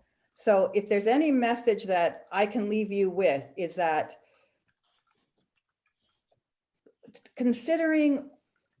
thinking about organizing a local fire safe council in your community to work with your partners empowers neighborhoods and homeowners to get the help that they need to build wildfire resilience in your local community. And I'm going to tell you my story very quickly, is that my background is not in wildfire. My background is in public health, actually. But in the Woolsey fire, like probably many of you, we lost, my mother at 96, lost her home and farm in the Woolsey fire. And my daughter and I, who lived next door, lost our home. And we really didn't know that there are things that homeowners can do, which I think you already all know from this call, but there's many who don't, that there are things that you can do to protect your home from wildfire. It's not guaranteed, of course, but it sure helps. And we did not know. And so I think that's one of the roles of a fire safe council, is to do outreach and to educate and make sure people know how to be safer in this wonderful, beautiful community that we all live in, right? It's such a privilege to live near open space, but that's exactly what puts us at risk too. So what do we do? So at our particular fire safe council, we have, we do home hardening. We have folks, just like Larry Williams was saying earlier, we also have trained volunteers who go out and do assessments of homes. We do training in home hardening. We also do fuel management programs. We do a lot of education and outreach like tonight. We do things like chipper days out in the community where homeowners can put their dead and dying, just the brush and debris, and we'll come by and chip it for free and then return the chips if you would want them or take them away. We also have a program called the Ranch Plans, which was really developed by farmers and ranchers in Ventura County and really became a model for the state. And what that is we would come in and map mid to large size ranches and farms about where the sensitive infrastructure is, like where's the water source, where's the hazardous waste kept, where's the cattle kept. And those maps would be available in case of a wildfire event or some other disaster. So there's a map, and usually it could be as low, could be in front of a mailbox if the fire is coming. So the fire department will know where things are located in these very large farms and ranches in Ventura County. So just a little bit about what we do is, I think, helpful to you to know about. We also do, these are some things.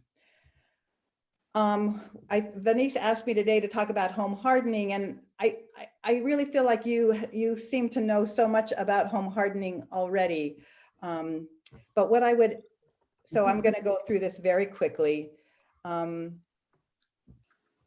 will say that, and it astounded me. So I lost my home right in the Woolsey fire. We bought in Thousand Oaks a really lovely home in Thousand Oaks, right in the Wooey. And we looked around, walked around, did a home hardening inspection, and I realized that my lovely home was like an open invitation for embers.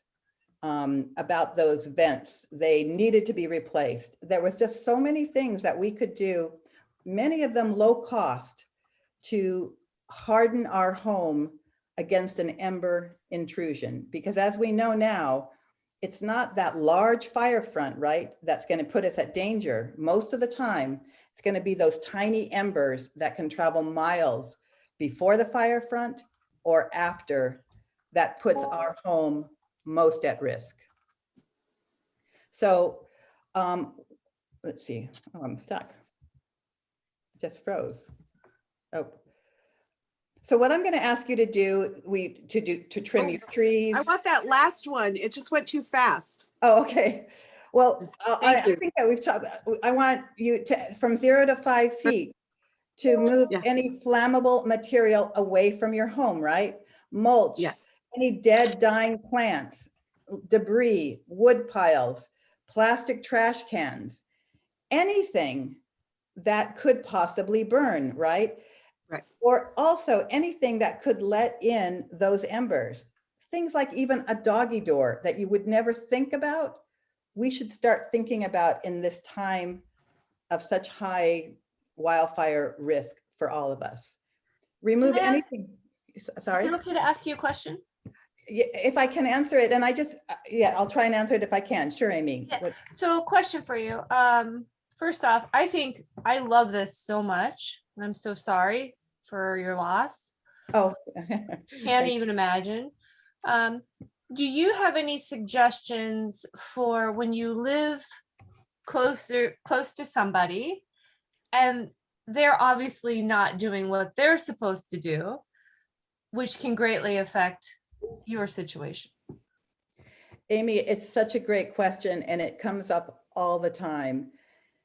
And the only thing that we can say right now is to work with them and to talk with them and offer to help them do it. And I really don't know how,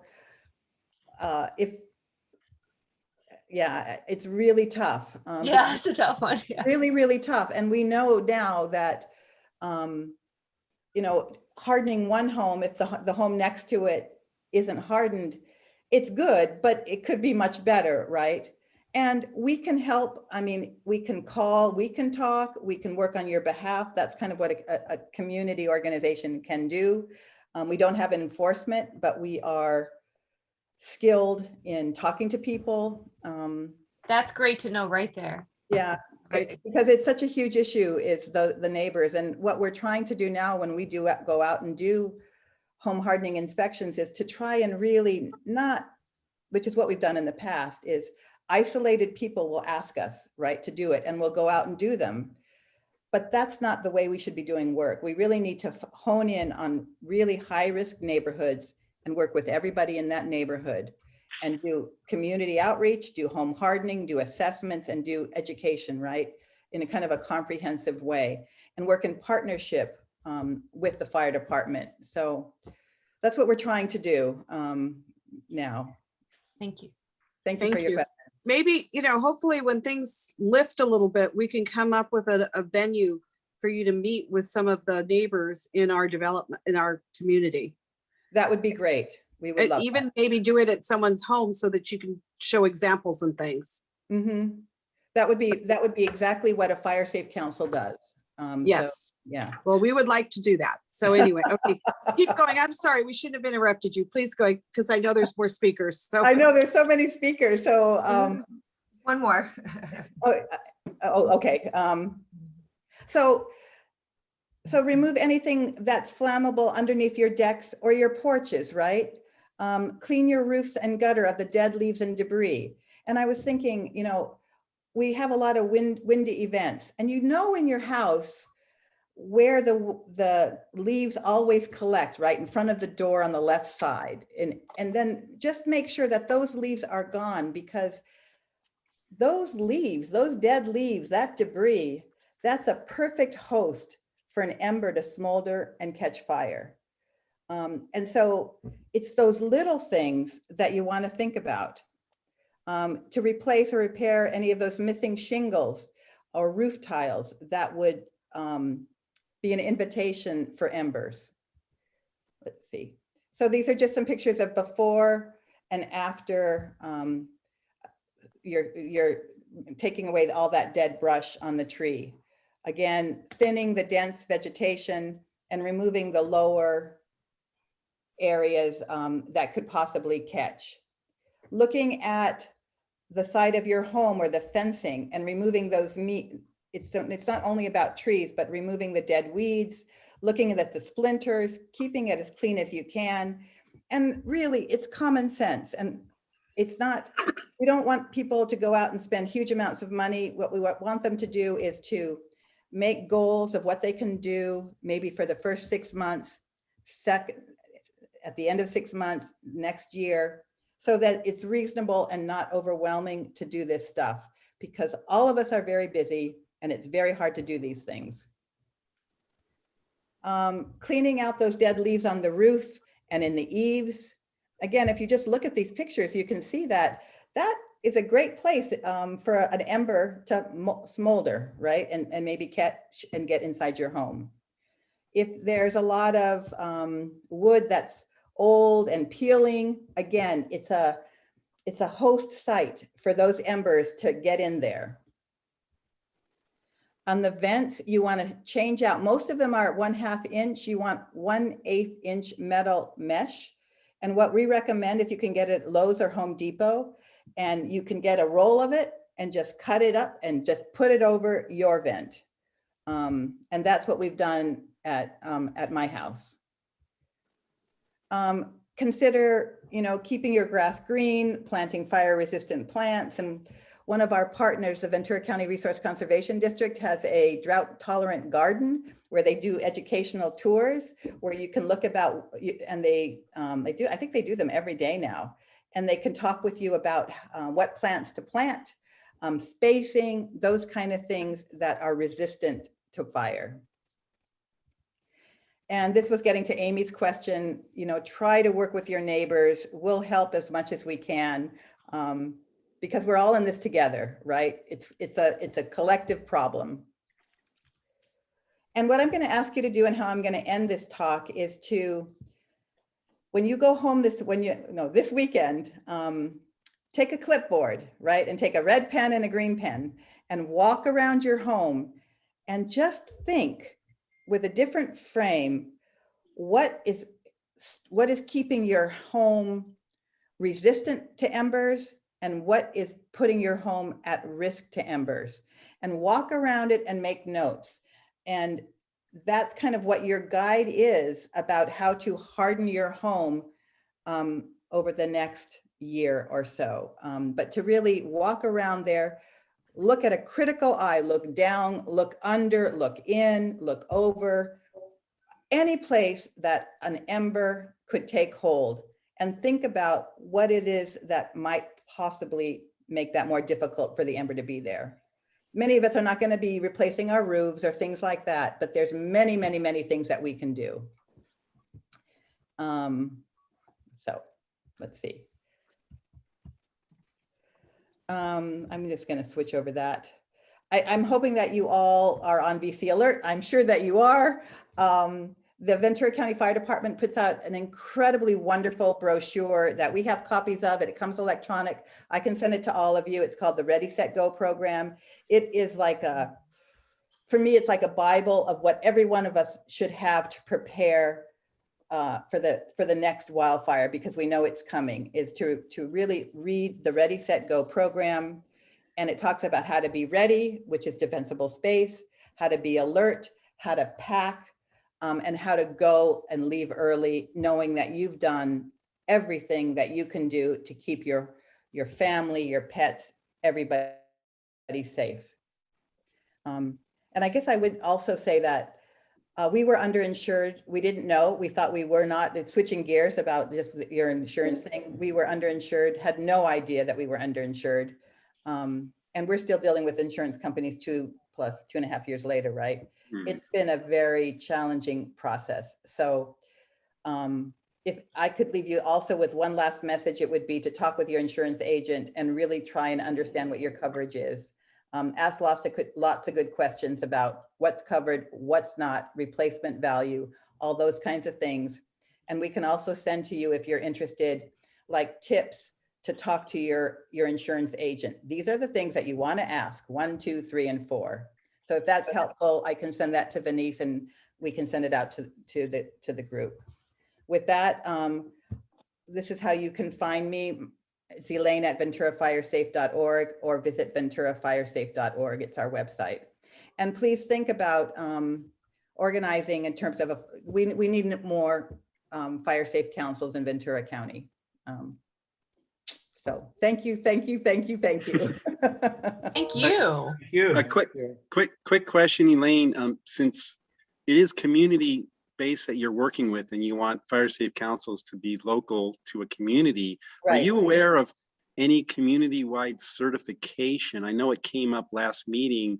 Some in the commissioner or the insurance guy said they're trying to get insurance companies to recognize if there's a certification for, like, let's say East Santa Rosa Valley or West Santa Rosa Valley, that they've banded together, you know, and they've checked off everything to be certified as a safe community. Is that something that fire safe councils can promote or know about? It can help get us there? Well, there is there's something called becoming a fire-wise community. Actually, you know what? Greg McHugh is Oh, going to okay. be talking about that. So if you Great. want to hold your questions for the next speaker. Perfect. Yeah. Thank you. You bet. Thank you for asking, Greg, Kevin. why don't you go? Do you want to Thank you. stop your screen share there, That's Elaine? right. Okay, there you go. Thank you. Yeah. Oh, just stop your screen share. Okay. It's at the bottom. Where is it? How Or come I'm actually at not- the top, it should be at the top where it says screen share. Oh, there, I'm sorry. I apologize. There you go. All right, thank you. Okay. Greg, unfortunately, you are the last speaker. We do have some speakers after you on a different item if you want to. Sorry. But That's okay. I won't take a long time. The focus of my talk is a little bit different from Elaine's, but it's more focusing on why and how you want a fire safe council. right. Let me share my screen. So I want to just There we interrupt and are. say that Greg is the executive director of the Bell Canyon Fire Safe Council, and we work very closely together. Oh, that's great.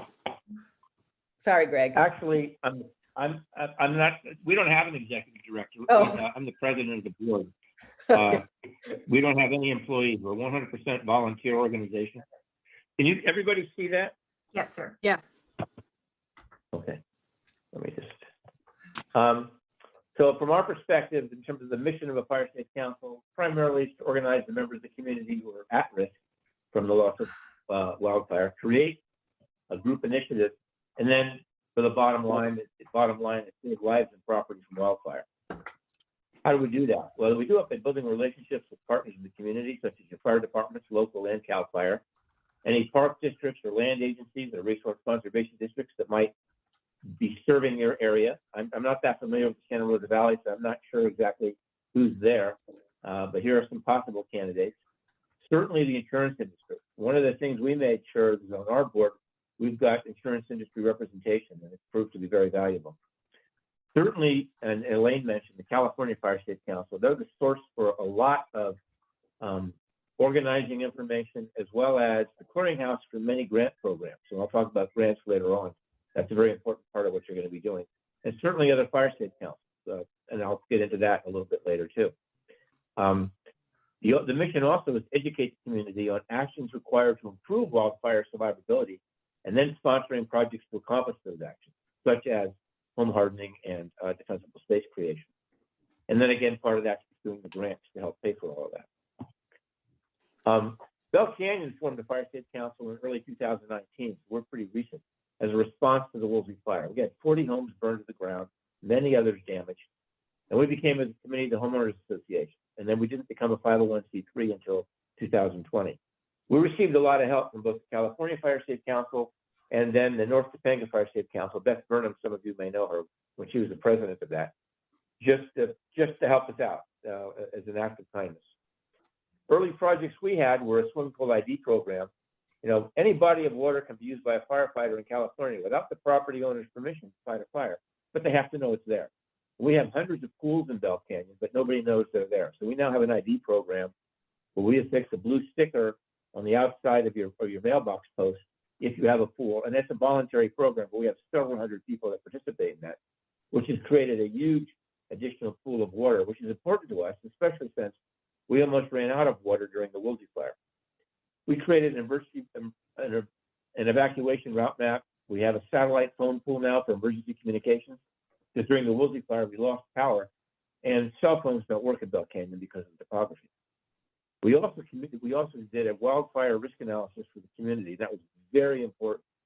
It outlined all of the major risks we face from wildfire, some of which we weren't aware of, some of which are pretty obvious. And we're currently doing home ignition zone training and inspections. The home ignition zone program is National Fire Protection Association program to address home hardening and defensible space. So this is the second year we've conducted this. And it's been quite successful in Bell Canyon. We're also in negotiations to form an FSC consortium with some of the other local fire state councils in the Simi Hills, or ones being formed both in LA as well as Ventura County, because there's a number of LA FSCs here too, and the Resource Conservation District of the Santa Monica Mountains. Future projects, I'm going to talk about Firewise community, is to become a Firewise community, and then to try to develop an insurance seminar to guide some of our residents. When you form a fire state council, this is just a quick roadmap. I'm not going to get into a lot of detail, but you have the volunteers and the community partners, people that are willing to spend time without compensation working on it. And you need to form a 501c3. You need to conduct a wildfire risk analysis. You need to prioritize and identify possible mitigations.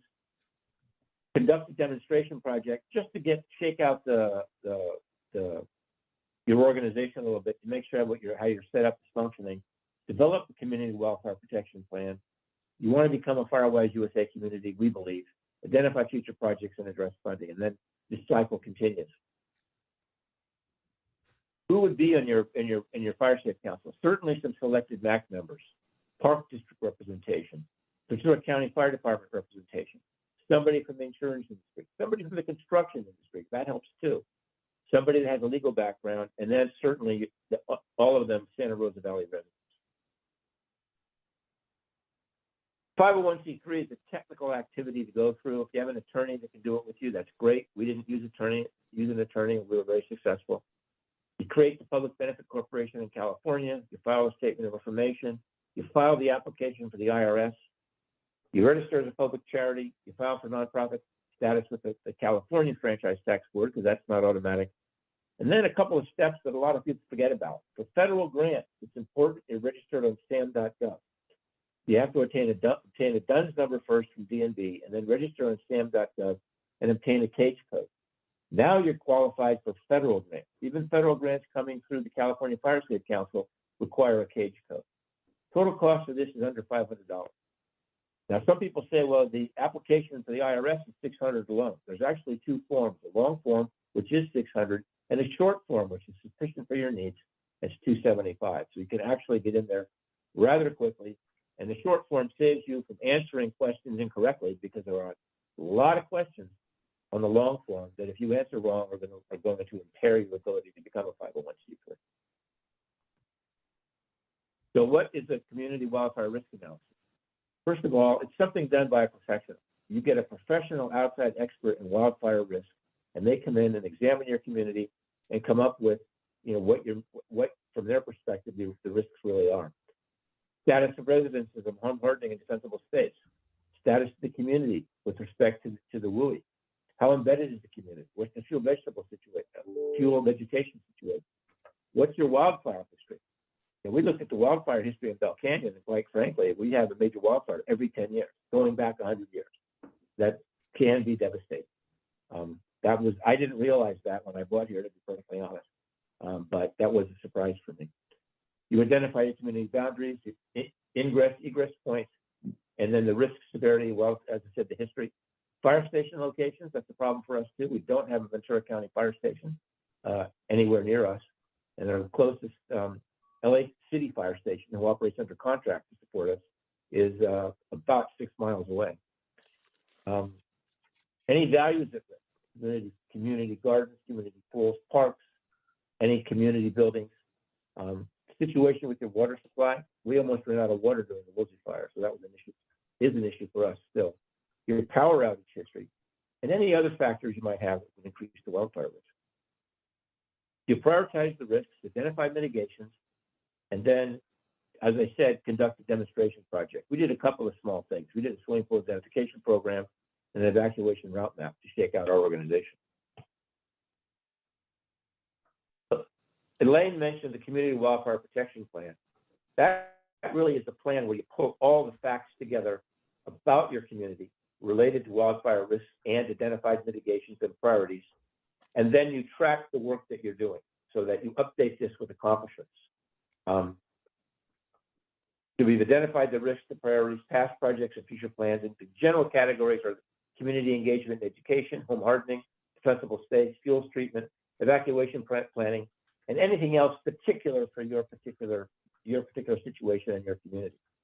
It's updated usually annually or semi-annually, and then it becomes a living document. It's also a basis for grant applications. When you get into the grant activity, certain grant programs will ask for a copy of your CWPP. That's to make sure that what you're doing is really in concert with the needs of the community and the priorities that you've agreed to. Now, the FireWise USA program is a completely different program that was started outside of California. It's designed for communities with between 8 and 2,500 single-family dwelling units. It requires an organized committee. Fire Safe Council qualifies as that. The one thing it does require that most fire safe councils don't do, it requires tracking of volunteer hours and reporting on that. First step is the risk analysis that I've already mentioned. Next step is to develop a plan, which the CWPP qualifies. And then you annually conduct education and risk reduction actions, document it, and report on it. Finally, when you've done this over a short period of time, a year or two, you apply for recognition online through the FireWise portal. Now, outside of California, this has been known to improve insurability and reduce insurance rates for these communities. There are not really many FireWise communities in California, so the impact here is unknown at this point. But the gentleman on our board, who's an executive with Hub International, which is a major insurance firm in Los Angeles, has indicated that he believes that this can, over time, help impact insurance rates positively for those communities that become FireWise, and perhaps demonstrate it through fires that they don't suffer a severe loss. Some possible future projects and activities that you can do is conducting the home ignition zone training and inspection. This is very, very important because it addresses home hardening and defensible space. It's very important for any collection of houses that were built before July 1st, 2008. That's when Chapter 7A, which is the Wildland Urban Interface Building Code, was added to the California Building Code. In Bell Canyon, we found out through the risk analysis that over 70% of our homes were constructed prior to 2008. So we made home hardening and defensible space our #1 priority, even over fuel management. We do have a fuel management issue, but this is really going to we believe, impact our survivability in the future. We don't have a chipper program, so many fire safe councils do, because we don't want wood mulch used in Bell Canyon. We actually have a cleanup day twice a year where we bring in a professional disposal company, collect all your cuttings, and then have them trucked out. We don't have the mulch used in Bell Canyon. It's too much of a fire risk. In the future, if you've obtained it, maintain your Firewise community status, maintain a strong relationship with the California Fire Safe Council. It's an important channel for information. And they are also the gateway for many grant programs that you would want to apply for. And then work with other fire safe councils and your resource conservation district. Resource conservation districts are a great source of both resources and information on wildfire risk reduction. Now, my last comment is on funding and sustainability. You've got to be sustainable. Going from grant to grant is hard, but that's what you're going to have to do for a while. But you do need community support. I'll give you 2 examples. There's one in Chatsworth where it was an existing 501c3 focusing on conservation. They already had a financial base, and they've extended that into becoming a fire safe council as well. And in Calabasas, there's a new fire safe council, but they have municipal support. They just received a $25,000 grant from the city of Calabasas to get started, which is nice. So you need to establish, when you establish your fire safe council, establish that community base early on so that you're not going to be going for a year or 2 and then start. Anyway, that's all I have. So hopefully that will help you along the way. And I strongly urge you, and I agree with Elaine, is that one of your first priorities is to actually form a fire safe council and get going on this program. Thank you. Thank you, Mr. McHugh. Thank you. Mr. Yes. McHugh, that was a wonderful presentation, and we would love to get copies of your slides. I know one issue that you were able to get. How did you get your funding to start with? I'm curious. We weren't even we were just a committee of our homeowners association. Fortunately, the homeowners association is the 501c4, and it qualified to apply for a Edison International grant that was being managed by the California Fire Safe Council. We applied for it, got a $25,000 grant to start the Fire Safe Council officially. That's how we got started. Okay. And we've gotten other grants along the way, last subsequent years. And the most important one for us was the grant for the home ignition zone, defensible space and home hardening training and inspection. Right. No, that's wonderful. We don't have a source of funding, honestly. So that's one thing that we would have to deal with. So I don't know what grants we could get since we aren't we're part of, we're simply a jurisdiction under the county, the unincorporated county. So either Denise or Linda. The county can act as your fiduciary agent, or another fire safe council, 501c3 could do that. I think you're probably closest to Elaine. I don't know. I don't want to speak for you, Elaine, but I know that you're a 501c3 as well, aren't you? Yes. Yes, we are. And there's all different kind of ways to think about it, whether to form your own 501c3, whether or not there might be an agency that would be your fiscal receiver, and then you don't have to be a 501c3. So there's kind of options out there to fit where you are right now, and you can always change it in the future. Okay. Right. That's what we did. We started out with 2 different agencies as our sponsor for the first year. Initially, it was the Homeowners Association, then it was the Community Service District, and we finally got our 501c3, and now we can do it ourselves. But we didn't know enough to get the 501c3 early on, to tell you the truth. Okay. All right. Thank you. Thank you. Okay, that is wonderful. Now, do we still have Larry Williams hanging on the line? I do. Poor Larry. I know that I've actually gotten some questions from homeowners that they've asked me to ask actually, they're asking me to ask the state insurance commissioner's office, but I'm Okay. guessing they're gone. Yeah, he's not on. If there are any questions that you want, because I know you also have Watershed Protection District on for your next agenda item. And Okay. so if there's something for the state insurance department, I'm happy to forward them on. I'm happy to forward them on to any of the speakers. I know there was another gentleman who emailed me, said he had to leave. So I just said, just email me your questions. I'm happy to pass them on. Yeah, he couldn't stick around either. So let me put my email in the chat.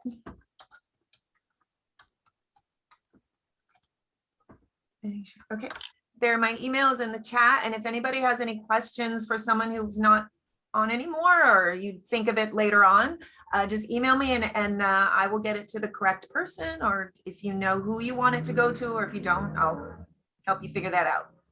Okay. All right. Thank you. Yeah. I don't know if who would I be asking of this group about, I know that the fire department owns land in Santa Rosa Valley. And I do believe, I mean, one of the first things that Chief Lorenzen said was that we were underserved. And I keep thinking, well, there's that beautiful piece of land in Santa Rosa Valley that would be so nice to be a fire station.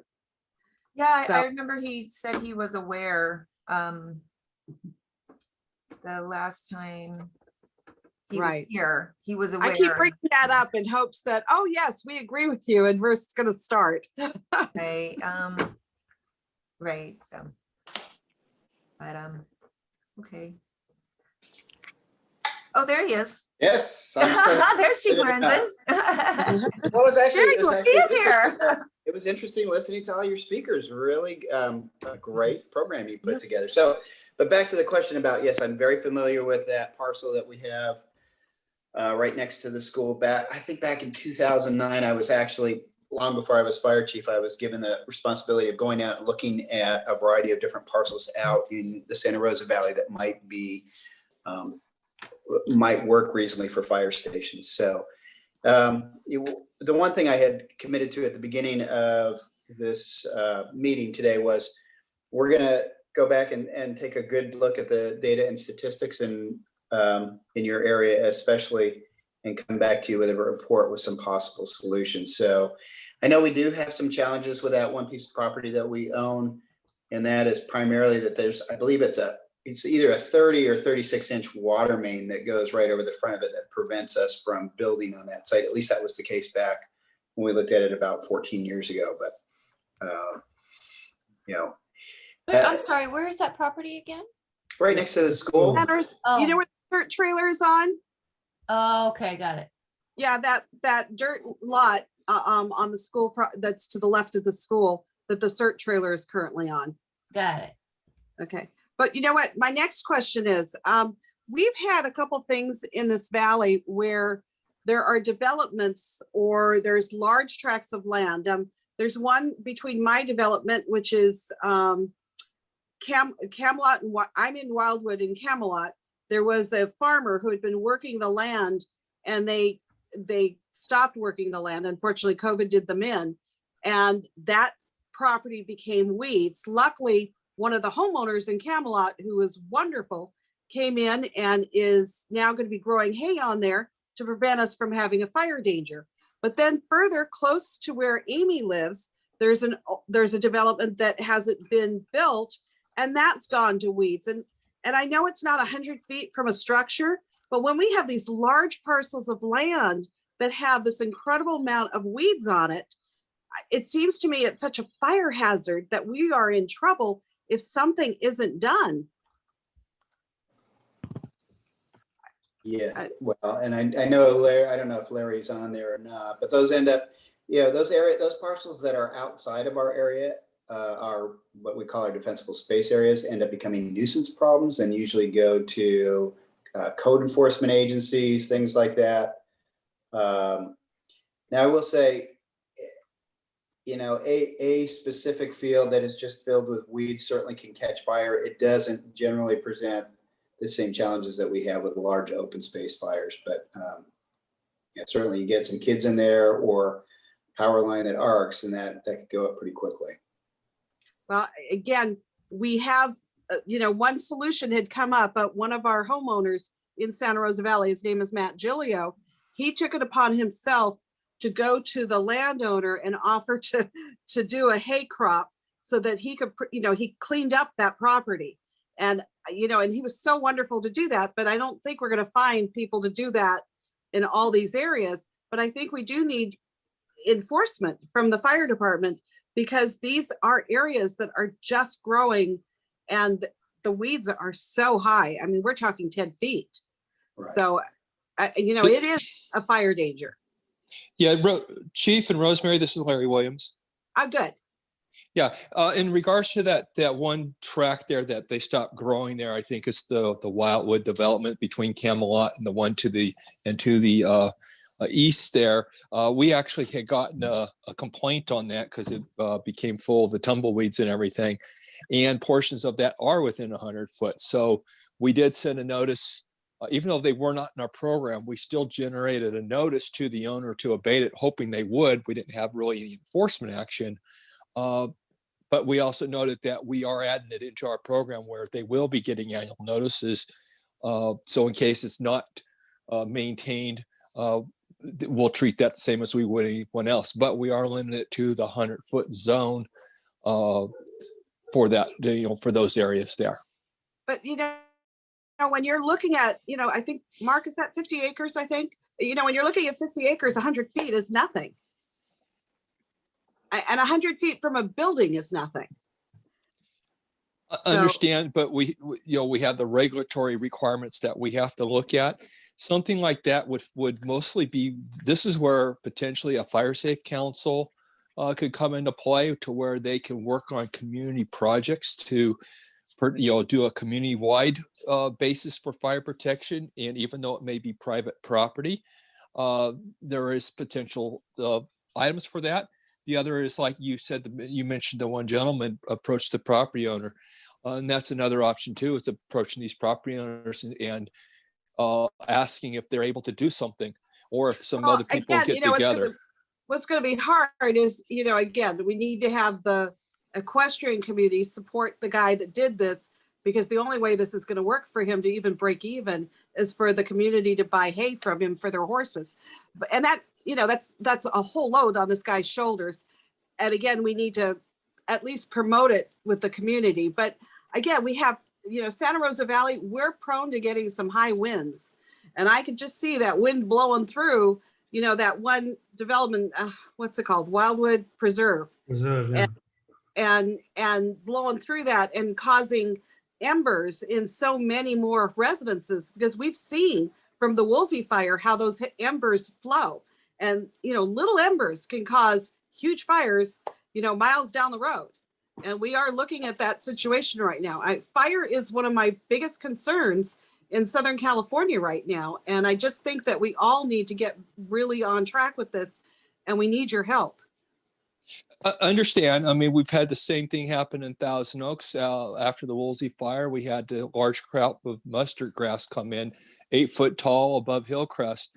But again, we had an open space agency involved there, and they have a different mission of protecting the environment. But our regulatory regulations don't require to go beyond that. That would be something that would have to either change at the state level,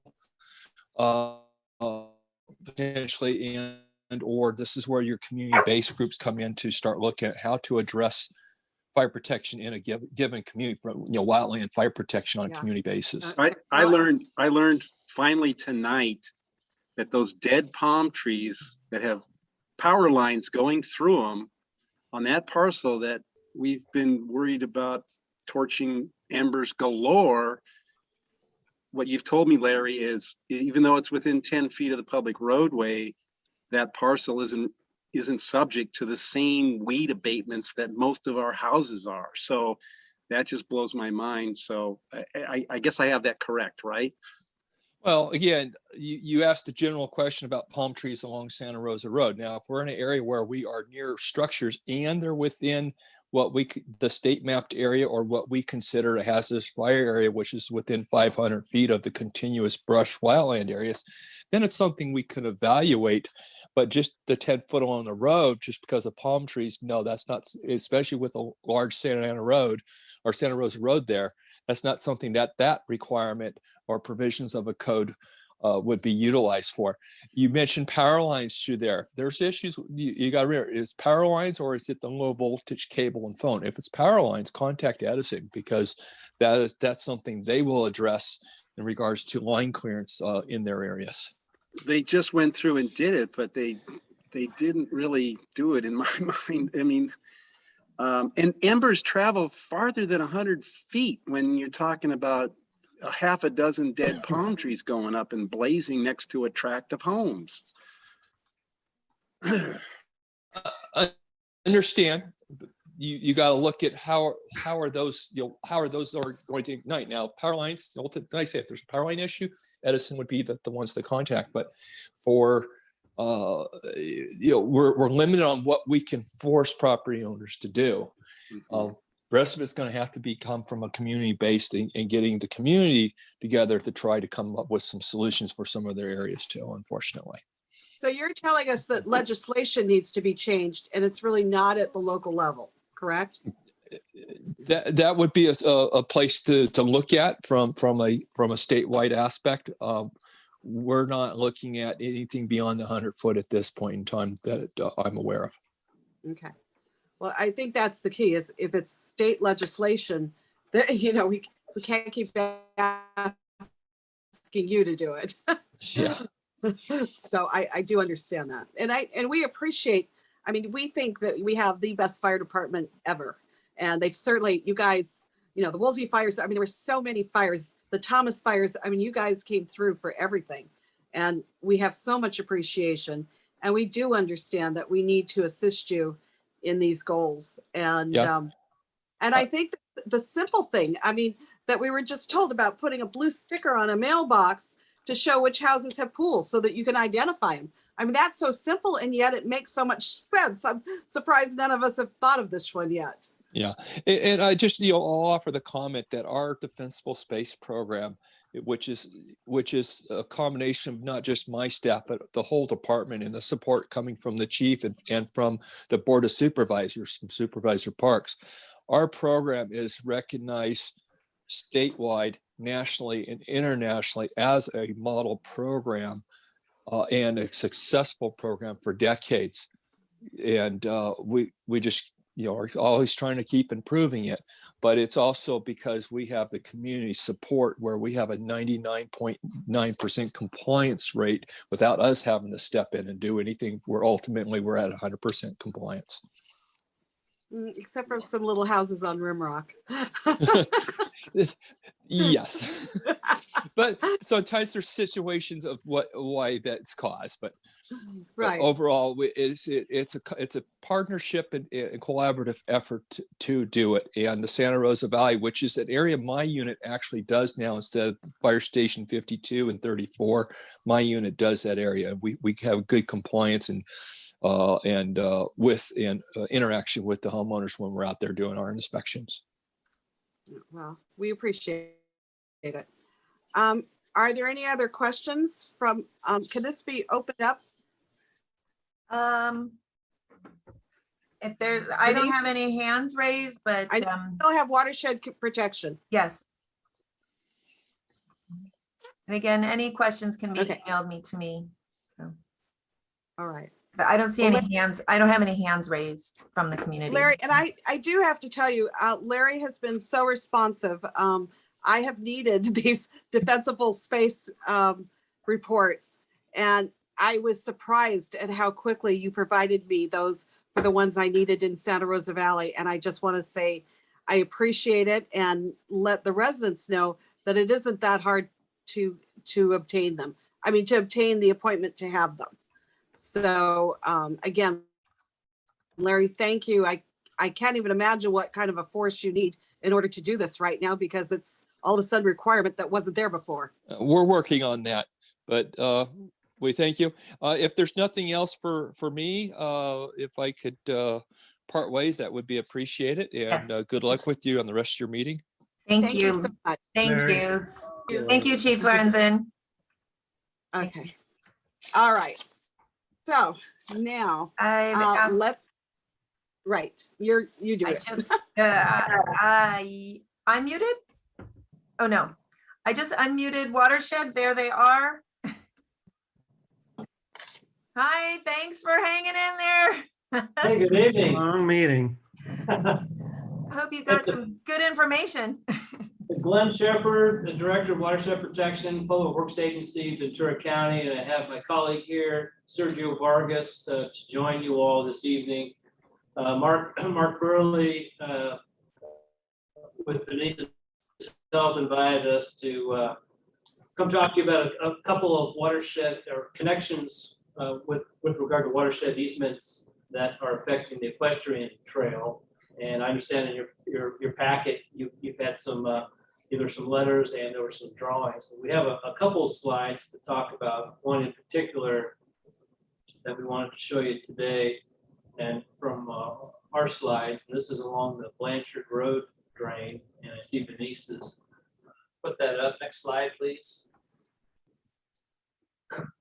The Blanchard Road drain, watershed protection, has an easement over this area as it heads down towards the arroyo.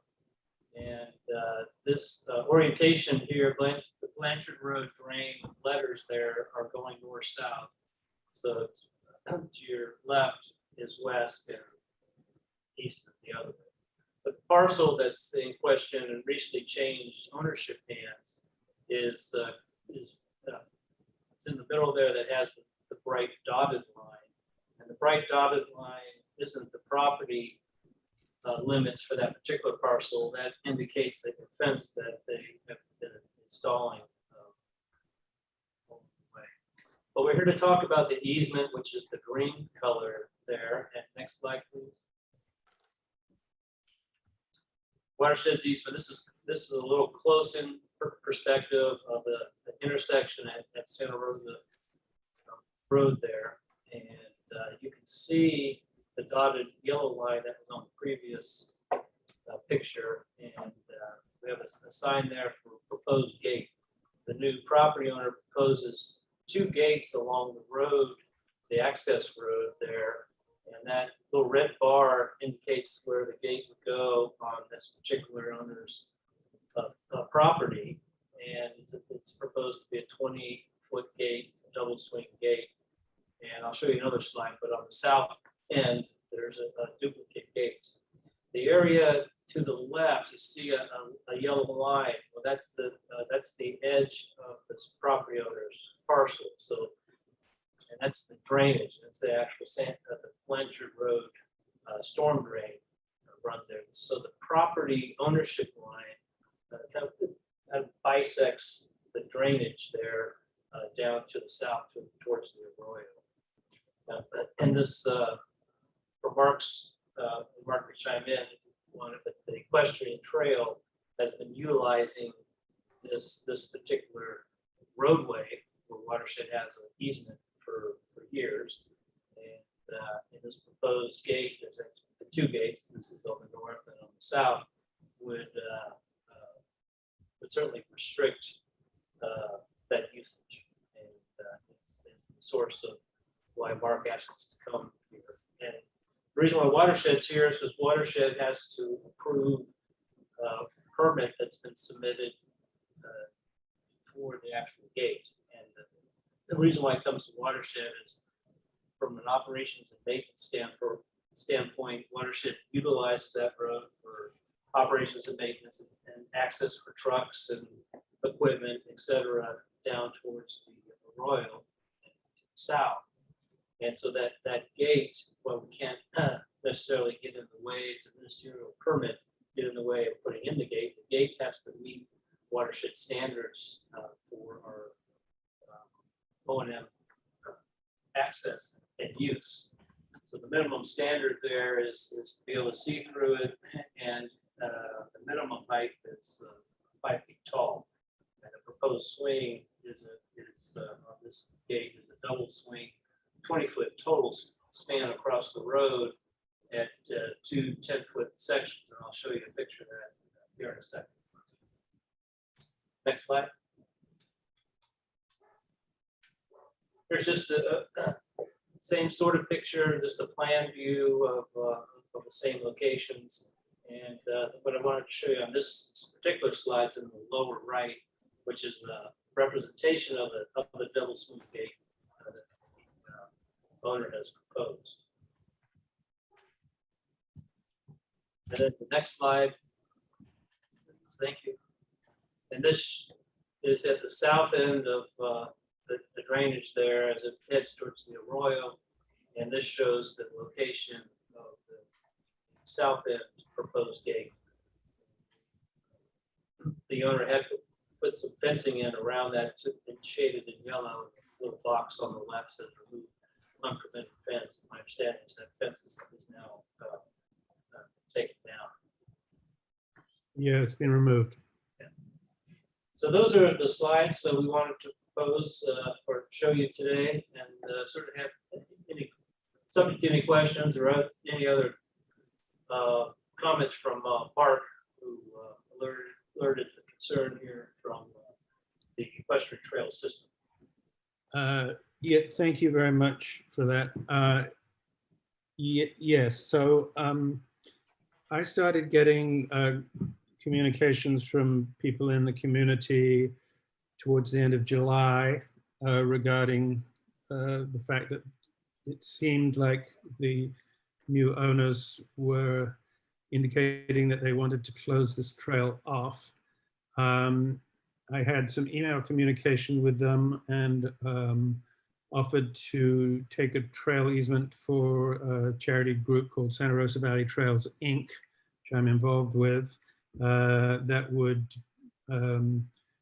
has got various different trails within the valley. We maintain them and we insure them, and the underlying owners give an easement so that the trail remains open, and that's happened in various cases, including Rosita, which is just up the road from here. The owners then, during most rest of August, stopped communicating with me, and I didn't hear anything back from them. I asked the county to come and give us this presentation. So just today, Denise has got a letter that was sent by email to Supervisor Parks's office and to myself and Denise, which she can hopefully share. I believe the owners have asked that be shared at this meeting. Is that correct? Yeah, I can read it. I can read it into the record and also share it. That would be great. Can you do that? Yeah, let me. 1 second. Oh, hold on. Nope, wrong one. Give me 1 second. Okay. Well. Oh, here we go. Cancel. Am I sharing or no? Not yet. Not yet. Okay, let me do it again. Okay. There you are. There we go. Here's the comment, or here's the letter, and then there, I'll scroll through as you need for the photos. Would you like me to actually read this out loud to you? I think so, just because Okay. not everybody has got visuals. Happy to do so. This is dated September 16th, 2021 from Guillermo Bustos and Ana Bustos. Hello, Mark and MAC Council. After reviewing all the information you provided us via email, as well as the aggressive manner in which this was pursued on Facebook, Santa Rosa Valley Equestrian, that led to exchanges that at times incited trespassing and other illegal action, we have decided not to allow access to our private property. The easement in question is a watershed easement and not a trail or public access road, as everyone keeps referring to it. It is owned by us. An easement was given to the watershed only and has been clearly marked no trespassing. We do not condone the trespassing that has been occurring on this private easement. This road is dangerous. We have seen people driving down this road at 30 to 40 miles per hour with no regard to anyone's safety. We've also witnessed children in golf carts trespassing, not old enough to drive, driving down the road with friends at fast speeds where the potential for injury is great for them and others. It was stated that we were welcome to the community in a nice manner, and aside from a few people that we can count on one hand, there has been nothing but aggression towards us and a sense of entitlement that we don't understand. We are not asking for anything different than what everyone else has in this community, which is safety and privacy. If you were to go across Santa Rosa Road on Blanchard, all the homes are gated with private road signs posted everywhere. We feel harassed and unwelcomed for wanting the same thing you have. Not only were our names posted on a public forum, our address and photographs of our contractor were published as well. Under California law, this is arguably doxing and can be considered as actionable.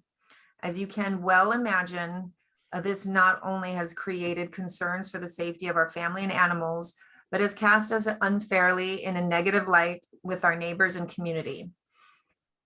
We will be making this our family and retirement home. The safety of my family and animals remains imperative and top priority. We trust that you will try to remedy the damage. As a friendly reminder, there are other ways to access the trails that don't involve our easement, i.e. Holiday Pines Lane, Jennifer Place, Duval Road, Honey Hill Drive, Yucca, Hill Canyon Road, and the field at 10040 has 3 established walkways. Please see attached images of trails. We also have images of all the Facebook comments, current and deleted. Sincerely yours, Guillermo and Anna Bustos. And then I'll just scroll through the photos provided.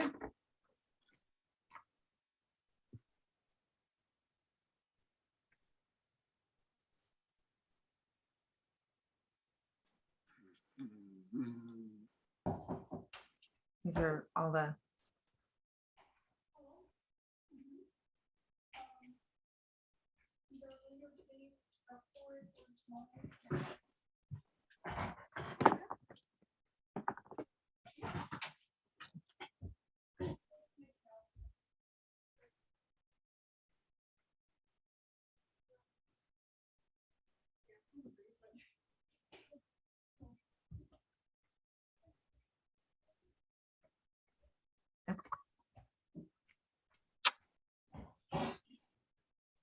that's the last page.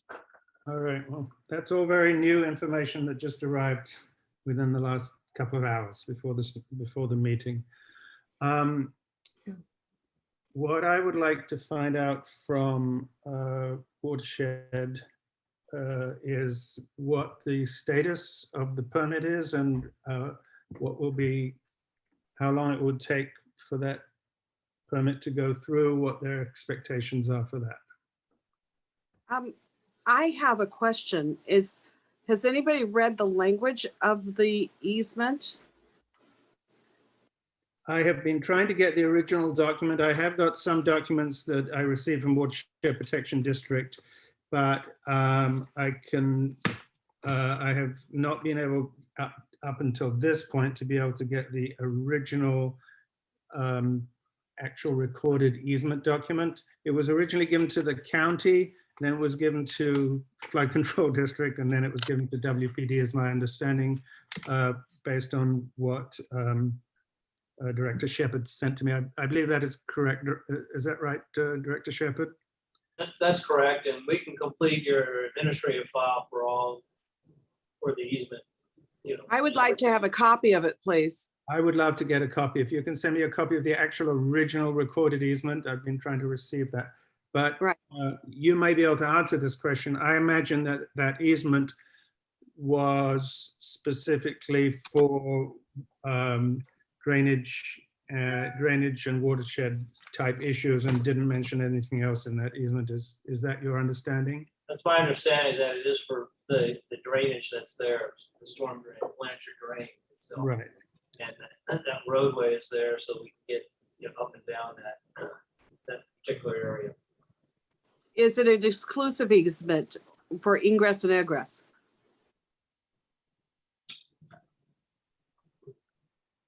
Exclusive to Watershed to do those actions? Correct. I'll have to, I don't think it's exclusive. It limits our actions through the access. We can do maintenance there. If something were to happen in the channel, we can do whatever needs to happen in that particular drainage. So apparently for the last 50 years, so this was 1975, it was apparently given the ability of watershed protection to do what they need to do, or your predecessors, has not been interfering with the ability of horses and pedestrians and bicycles to use that easement during that whole time. Is that correct? Correct. Okay. So can I go back to the question of what the process is now with watershed protection in terms of giving a permit? First of all, I just want to make sure we all know that this trail is part of the Santa Rosa Valley Master Trail Plan, which was adopted by the Board of Supervisors in 2015 and is now part of the general plan of the county. So just want to make sure that everybody is aware of that. And I'm wondering if that makes any difference to the watershed protection, just allowing somebody to block that off, the owner to block that off. Yeah, again, we're not aware of any limitations within our abilities to not treat this permit as ministerial as the landowner wishes to do and enjoy the benefits of what they have proposed. So the permit and the gate and connection to the fencing has to meet our standards so that we can carry out our easement actions along that roadway and the Blanchard drain. And the status of the permit today is that we're working out the details of the gate and how the fencing is going to be connected at those locations. And I would expect those details to get wrapped up and finalized at the end of the month, and permit early October will be issued. I'm wondering though, I don't think you understood what Mark was saying. Mark was mentioning that this piece of land, this easement, has been adopted and accepted into the general plan as part of the trails that are documented. This is not something that people are just using. It was actually put as part of the County of Ventura trail plan system. Yes, I did look at the master plan for the horse trail. And the way I understand it is that that particular Blanchard Road station is identified as a future trail. And perhaps maybe if you have that available, Mark, you might be able to show that. Yeah, I don't have it available, but that is correct that the trail plan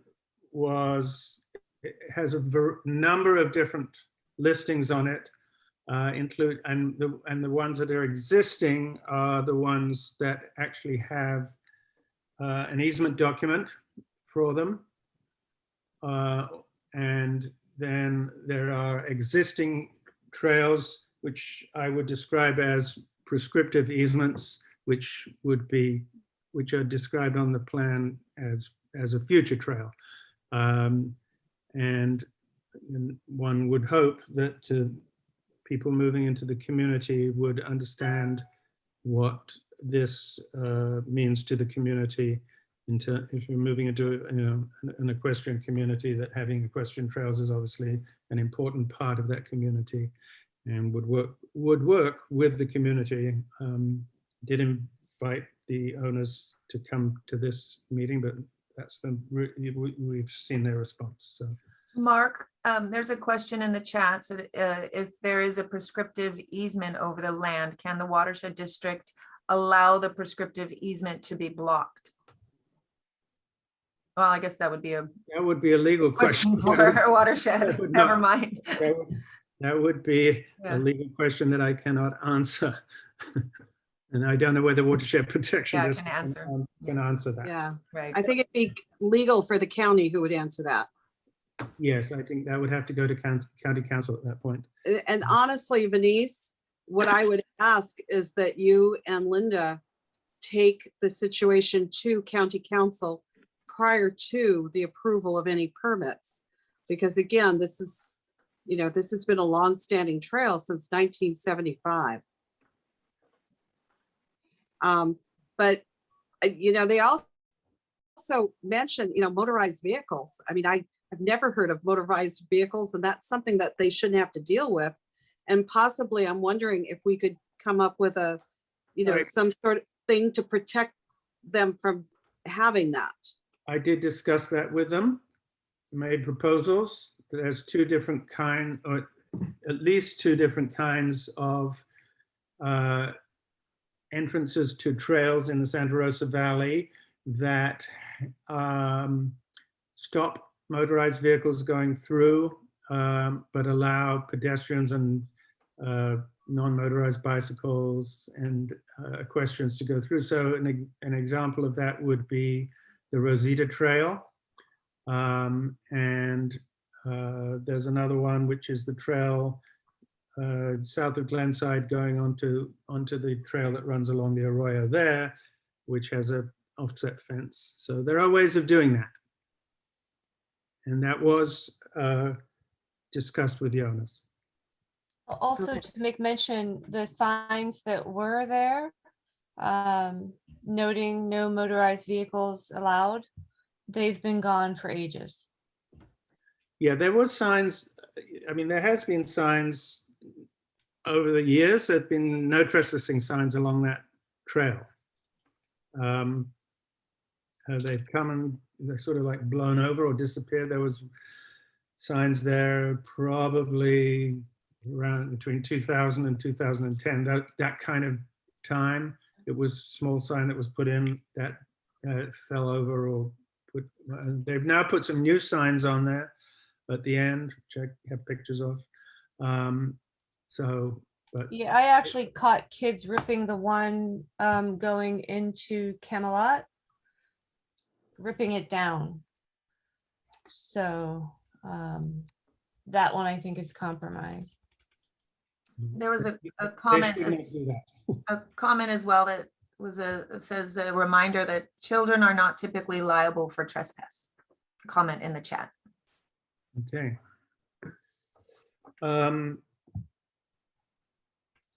All right, well, thank you for giving us a sense of when the permit might be approved. Or it seems like it's not immediate. It has a little bit of time on that. And let's see if Supervisor Parks can do anything to help us. Yeah, I wonder if this is not a private matter. So it's not a public matter. And so I don't know if our county council could offer assistance or not. I hear you. Yeah. Even though the trail is within our general plan? It's a matter of whether it's private property or public property. If it's a public property, then yes, that's something I could use county resources for. But this, to me, as I understand it, is private property and an agreement between a nonprofit, hopefully, and a private party. Yes, it's private property. Yeah. Which already has an easement on it. An easement which actually basically doesn't allow the property owners to use that particular piece of their property already. Anyway. Okay, I have not, has anybody got any other questions about that? I have a question. So how much of the trail plan do we have that does not have actual trail easements? If you go onto the trail Is this an plan- isolated incident or is this? No, Go onto the the trail majority. plan and it's marked on there. Each piece of the trail plan is marked with there are actually some easements that have been dedicated since the trail plan was made. So there are maybe more, but there are quite a lot of these, what I will call prescriptive easements, especially in this particular area between Honey Hill and the park, which is obviously a critical connective area. So this is the connection for people in Blanchard to get down into the Arroyo and over to the park. They are, they showed us, it's true that there is a trail that goes from Yucca to the park, but that's for the people on Yucca. That trail is dedicated. And there are other trails though that are not dedicated. So if have you seen the plan? I saw it a long time ago. I haven't looked at it quite a while. It's fairly detailed in which are actually completed easements and which are what I will call prescriptive easements, i.e. trails that have been used for many years. I'll get you some information as to the definition of a prescriptive easement and also that will give us some background. And I feel bad that we have Sergio and Glenn out this late in the evening. I want to release them. I agree, Glenn. Thank you very much. Your information was very helpful. And if you can get us the original document for the original easement document from 1975 or whenever it was turned over to the county, that would be extremely helpful. If you can get that to Denise and she will get it to me. Yes. And Mark, I noticed one other aspect that in Supervisor Parks that was in the board packet was the Santa Rosa Road debris basin #2 decommissioning and trail system. Right. There with Do you want to stay around for that? Because it's next. Oh no, it's not next. You can move it up if the chair. Yeah, Yeah. I'll move it up. Can we move it up? Let's move it up. All right, let me give her, shall I give her the report first or do you guys want to? I just wanted to say really fast to everyone, I put in the website to the Santa Rosa Valley MAC webpage that has the trail plan on there, a link to the trail plan. If in case you wanted to look at it, Michael. Right. Okay, thank Or you. anyone else. So. Yeah, Mark, you could brief it. I'll just briefly go through it and then you can add whatever you want to add to it. I think I reported at the last MAC meeting that we'd had a meeting with various WPD representatives and come up with a solution to the steepness. So there's two issues here that have needed to be resolved. One was the steepness at the very, I'm going to call it west end of the trail. The WPD then drew that up and got Bridlewood HOA and myself to sign off on that. And my understanding, having heard recently, is that that work is going to be done on September the 28th. Thank you very much, gentlemen, for resolving that. So that's like the one issue in terms of getting this trail open. The other issue is more to do with the Bridlewood Homeowners Association and in connection also with the WPD, and that's getting the easement document that's going to be the overlay easement over the watershed protection district easement, just like we could have at the other place, hint, hint, that will go into exactly where that easement is and various issues about responsibilities and so on and so forth. The homeowners had sent a document from their lawyer. Watershed Protection District have now taken that to, I believe, County Council, and I think there's one other person that has to look at it there. They've come back with a revisions to that, and now that's gone back to the Bridlewood Homeowners Association for them to approve or look at those easements. So it's a fairly complicated document in terms of easements, but compared to the other ones that we have with Santa Rosa Valley Trails, But once that's resolved, then the HOA will get the underlying homeowners who own that property, who've agreed to this, to sign off on that. And I guess also WPD signs off and Bridlewood Homeowners Association will sign off. So I don't know how long that'll take. It takes a little while for things to go through, but it's moving forward. Is there anything that I have forgotten or you would like to add? That was a great summary, Mark. Thank you. Great. All right, let's let you go home. Thank you so much for being here with us. Mark, I do have one public comment for you. Okay, good. Sorry. Hi, Mark, this is Cindy. I live just in front of the watershed behind us. And the question I had was, it's locked right now. You can't even get access to it. Is that because it's not completed yet? And will it be unlocked at some point down the road? It will be unlocked when all of those things that I've just discussed are done. It will be locked, and it'll be locked open. So I know it's been a long time. I ride down there myself, but it cannot be opened until the easement document has been signed. I think that the work on the end of the trail will be done before the easement document is signed. That's my guess, based on how I know legal things move forward.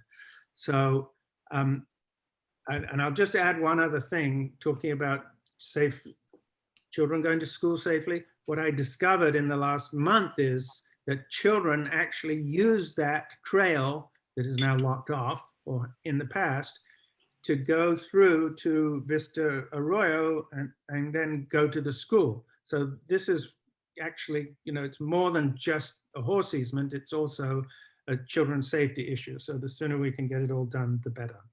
Does that answer your question? Yeah, it does. Thank you. Thanks, Cindy. Thank you, gentlemen, for Hey. hanging in there. Thanks for the invitation. Great. Thank you. Very nice. Thank you so much. Okay, thank you so much. Okay, now let me go back. I closed because I was looking at my trail map. I closed my That's agenda. okay. It's the redistricting. issue. okay. I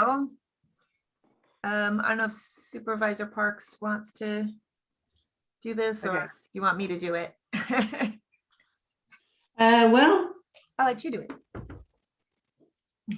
either way, I wanted to let you know that the county is in the redistricting process. You have opportunities to watch us draw maps. This is, we have November 16th, we'll have a public hearing, as well as November 9th, October 19th, September 21st. And the basis for it is to try to make it particularly populations about even among the 5 districts. I think Denise do you have the criteria too? Yeah, I do. Here's their criteria. There's some interesting ideas out there. I know that you wanted to discuss this because at one time you were actually in a different district, I think with the Simi Valley, and that was Judy Michaels at the time.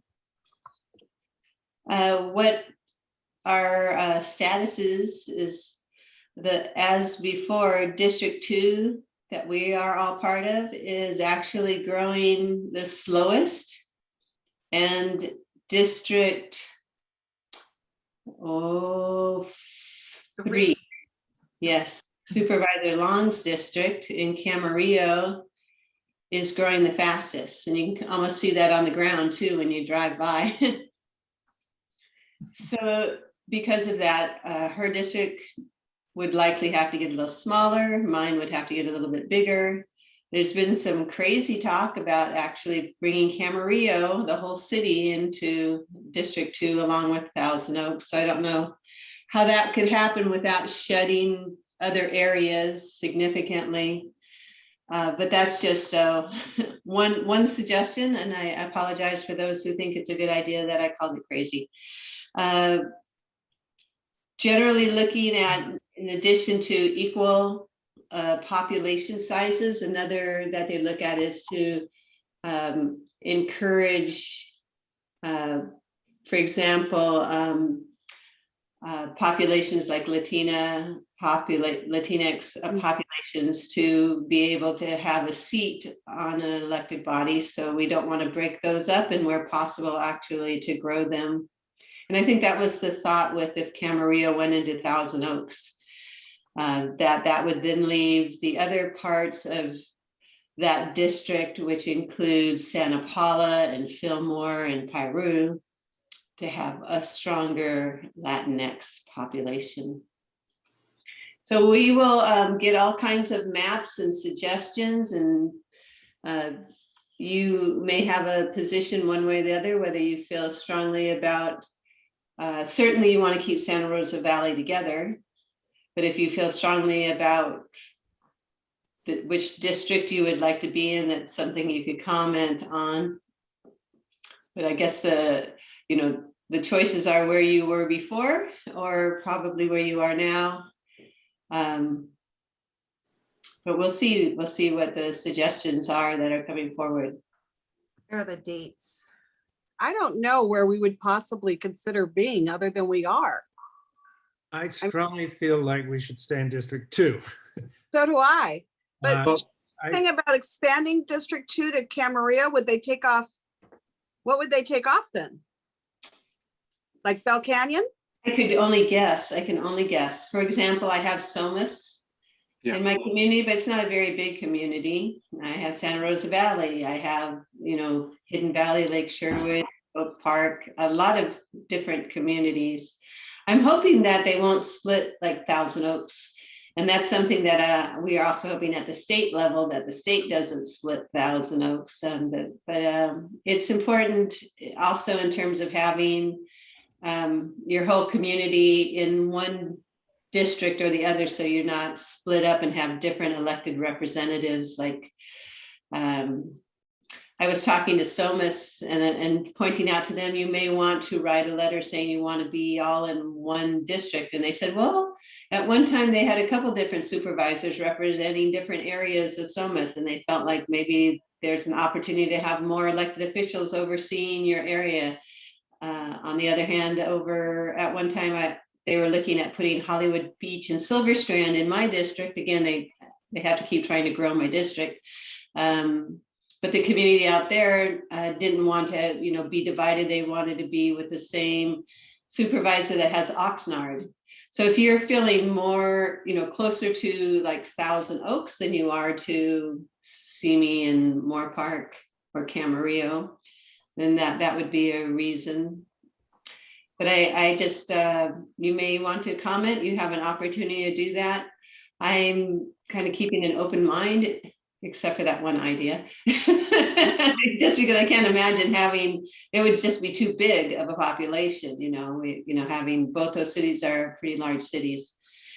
So we'll see where it goes. And once the maps are out and the suggestions, the staff report is out, we'll make sure and get you a copy of all that. How would our MAC weigh in on it at all as far as a MAC? Can we provide official input? Yeah, So we can for example, could we suggest who we would want added to District 5 as opposed to where we want to land? District 2, not Or District whatever, District 2, I'm sorry. But you know what? I can't imagine one supervisor having the outlets and the airport. Because if you take Camarillo, you're taking both of those. No, but how about my answer to my question is, can we as a MAC suggest who we would like added to District 2? I would just leave that to you, as long as it's relevant to Santa Rosa Valley. I'm going to suggest that we should take the simplest approach to this, which I'm assuming that other members of the MAC would like to stay in District 2, and obviously everybody can have their opinion. But I'm going to suggest that we send a recommendation to the Board of Supervisors with two things. Number one is that all of Santa Rosa Valley that is now covered by the Santa Rosa Valley MAC stays in the same district. And number two, that district is district number 2. And because I feel like whoever is going to be in District Number 2 and the kinds of people who are going to get elected into District 2 are going to be more interested in the kinds of issues that we care about in Santa Rosa Valley. When we were I in, want Linda. Well, that, you know, we had Linda for another year and a half or over a year and a quarter. So that's something. That's May I- going to be my recommendation, and I'd like to hear what the other members of the MAC think about it. I would just say, Mark, you may want to also add to that, that you are conjoining, or, you know, I mean, that you are adjacent to the city of Thousand Oaks. So that also is another reason, in addition to the, because Wildwood is in the city of Thousand Oaks, it's also, the other side is in Santa Rosa Valley. So from a geographical location, you feel more connected. Sure, we can add that. You have the same recreation and park district too, Yes. which isn't the same in Simi. It has Tierra Rajada. Those are all good issues, but I mean, Who has Tierra Rajada? Why not add Tierra Rajada to us? Because it's like 5 houses. You know, I mean, it's not going to make a big difference. They're actually in the city of Thousand Oaks. Reed Road is the city of Thousand Oaks. So it's already District 2. But then it's unincorporated for a while. And then it becomes Simi at the very other end of Tierra Rajada, but that part of it was unincorporated Ventura County. Is there any opportunity to expand our MAC district to like include Tierra Rajada, for example? No, because it's not in Supervisor District 2. That's why I'm saying, why couldn't we add it? Mm-hmm. Why would we want to? Why would we want We have, a lot of times we have things come up in Tierra Rajada that we're all worried about. They affect us, they affect our traffic, they affect blah, blah, blah. And I very much support keeping Tierra Rajada Valley undeveloped. You know, it's an important buffer between the 3 cities. So that's kind of my position on that. When we had the last redistricting, this was discussed, and the property owners in Tierra Rajada Valley were feeling a lot more attached to the Simi Moore Park area and Peter Foy at the time. Got it. Rosemary, you have one public comment? Oh, I do? Yes, I've asked Ms. Cattell to unmute. Oh, right. Go ahead. Oh, hi. I just wanted to let you know, I've attended one of the community meetings. So for MAC, it wouldn't be a stretch at all for you to comment. You can draw your own map. You could take the maps that they have online, and I forget because I didn't, think about it for this meeting, but there's a place you go to and you look at the current maps and you just draw it and play with it and submit it, and other people will be doing that, and then you can comment on theirs. So it's not just about writing a letter, it's providing territory that you're splitting things out and showing what your view is, and then commenting on others that don't seem reasonable to you or split out. So I just wanted to mention that to you so that anyway, that was the word I got, that's how the best we can participate. Thank you. I just put that information in the chat. There's a website. It's ventura.org/redistricting. And that's where you would go to do the map drawings. I mean, honestly, I look at the Camarillo side, and when you hit the city of Camarillo, I think that area like Gardendale and that area there should just stay with that district. I mean, I honestly can't see where our district could really grow. And I also already have in District 2 is Cal State University Channel Islands, and that whole Lewis Road, east of Lewis Road. So you can see where they can, continue, expanding a little bit if that's the desire. So I really don't know where it's going to go, but you have some time if you want to do as recommended and look at the maps and have it makes sense for a supervisor is the areas that like Bell Canyon, which seems to be somewhat cut off, and Ojai, which seem to be a little bit cut off, to concentrate you more, and give those to the other supervisors that are closer to them. What about Port Hueneme? I think we should have Port Hueneme, and then we'd have cannabis stores. Port Hueneme was at one time in Supervisor Schiller's district, and there's a lot of implications. That's all I can say, depending on what the areas are. Well, So it's- Sheila was our supervisor. So that was part of our district, you're saying? Yes, And that Wow. added the Latino diversity, right? but that's not the effort afoot now. It is to make a strong Latino population in the supervised district 3. I got it. Okay. Got it. So the dates are actually, this all's moving pretty quickly. The first pre-draft map hearing at the Board of Supervisors is next week, September 21st. But that's a pre-draft map public hearing. The next one would be October 19th. That's the public hearing post-draft map. Then November 9th is another post-draft map, and November 16th. So they're on a tight deadline. So you can comment individually at the website, the ventura.org/redistricting, look at the maps, or you can, it's listed as an action item tonight. If you did want to take a map, action as a map and write a letter. I'm gonna. I've written I'm gonna down make- I'm Mark's gonna make a motion in a minute, so the board and the rest of the council can decide whether they want to second it. And it's basically along the lines of what I said earlier. What I'm a little unsure of is this letter should go obviously to the Board of Supervisors, but is there also, there's a district and commission it should go to as well? No, that is a state commission, so So- that isn't reflective of. Basically, it should go to the Board of Supervisors, right? All right, here's my motion. My motion is that the MAC sends a letter to the Board of Supervisors saying that we would like Santa Rosa Valley, the district of the Santa Rosa Valley MAC to stay in its entirety in District 2. Now, I don't know how much more detail we need to say. Do we need to say why? But that's my basic Okay. basic idea of the letter. And you can, if anybody else thinks we need to be more specific, whether we need to say that it's because we're, contiguous to Thousand Oaks and blah, et cetera, et cetera, et cetera. That's fine, but I'm going to say, first of all, I'm going to say that I feel like we would strongly recommend that the whole of the Santa Rosa Valley Municipal Advisory Council area stays within District 2. Mark, they do want you to list why you consider yourself a community of like interests.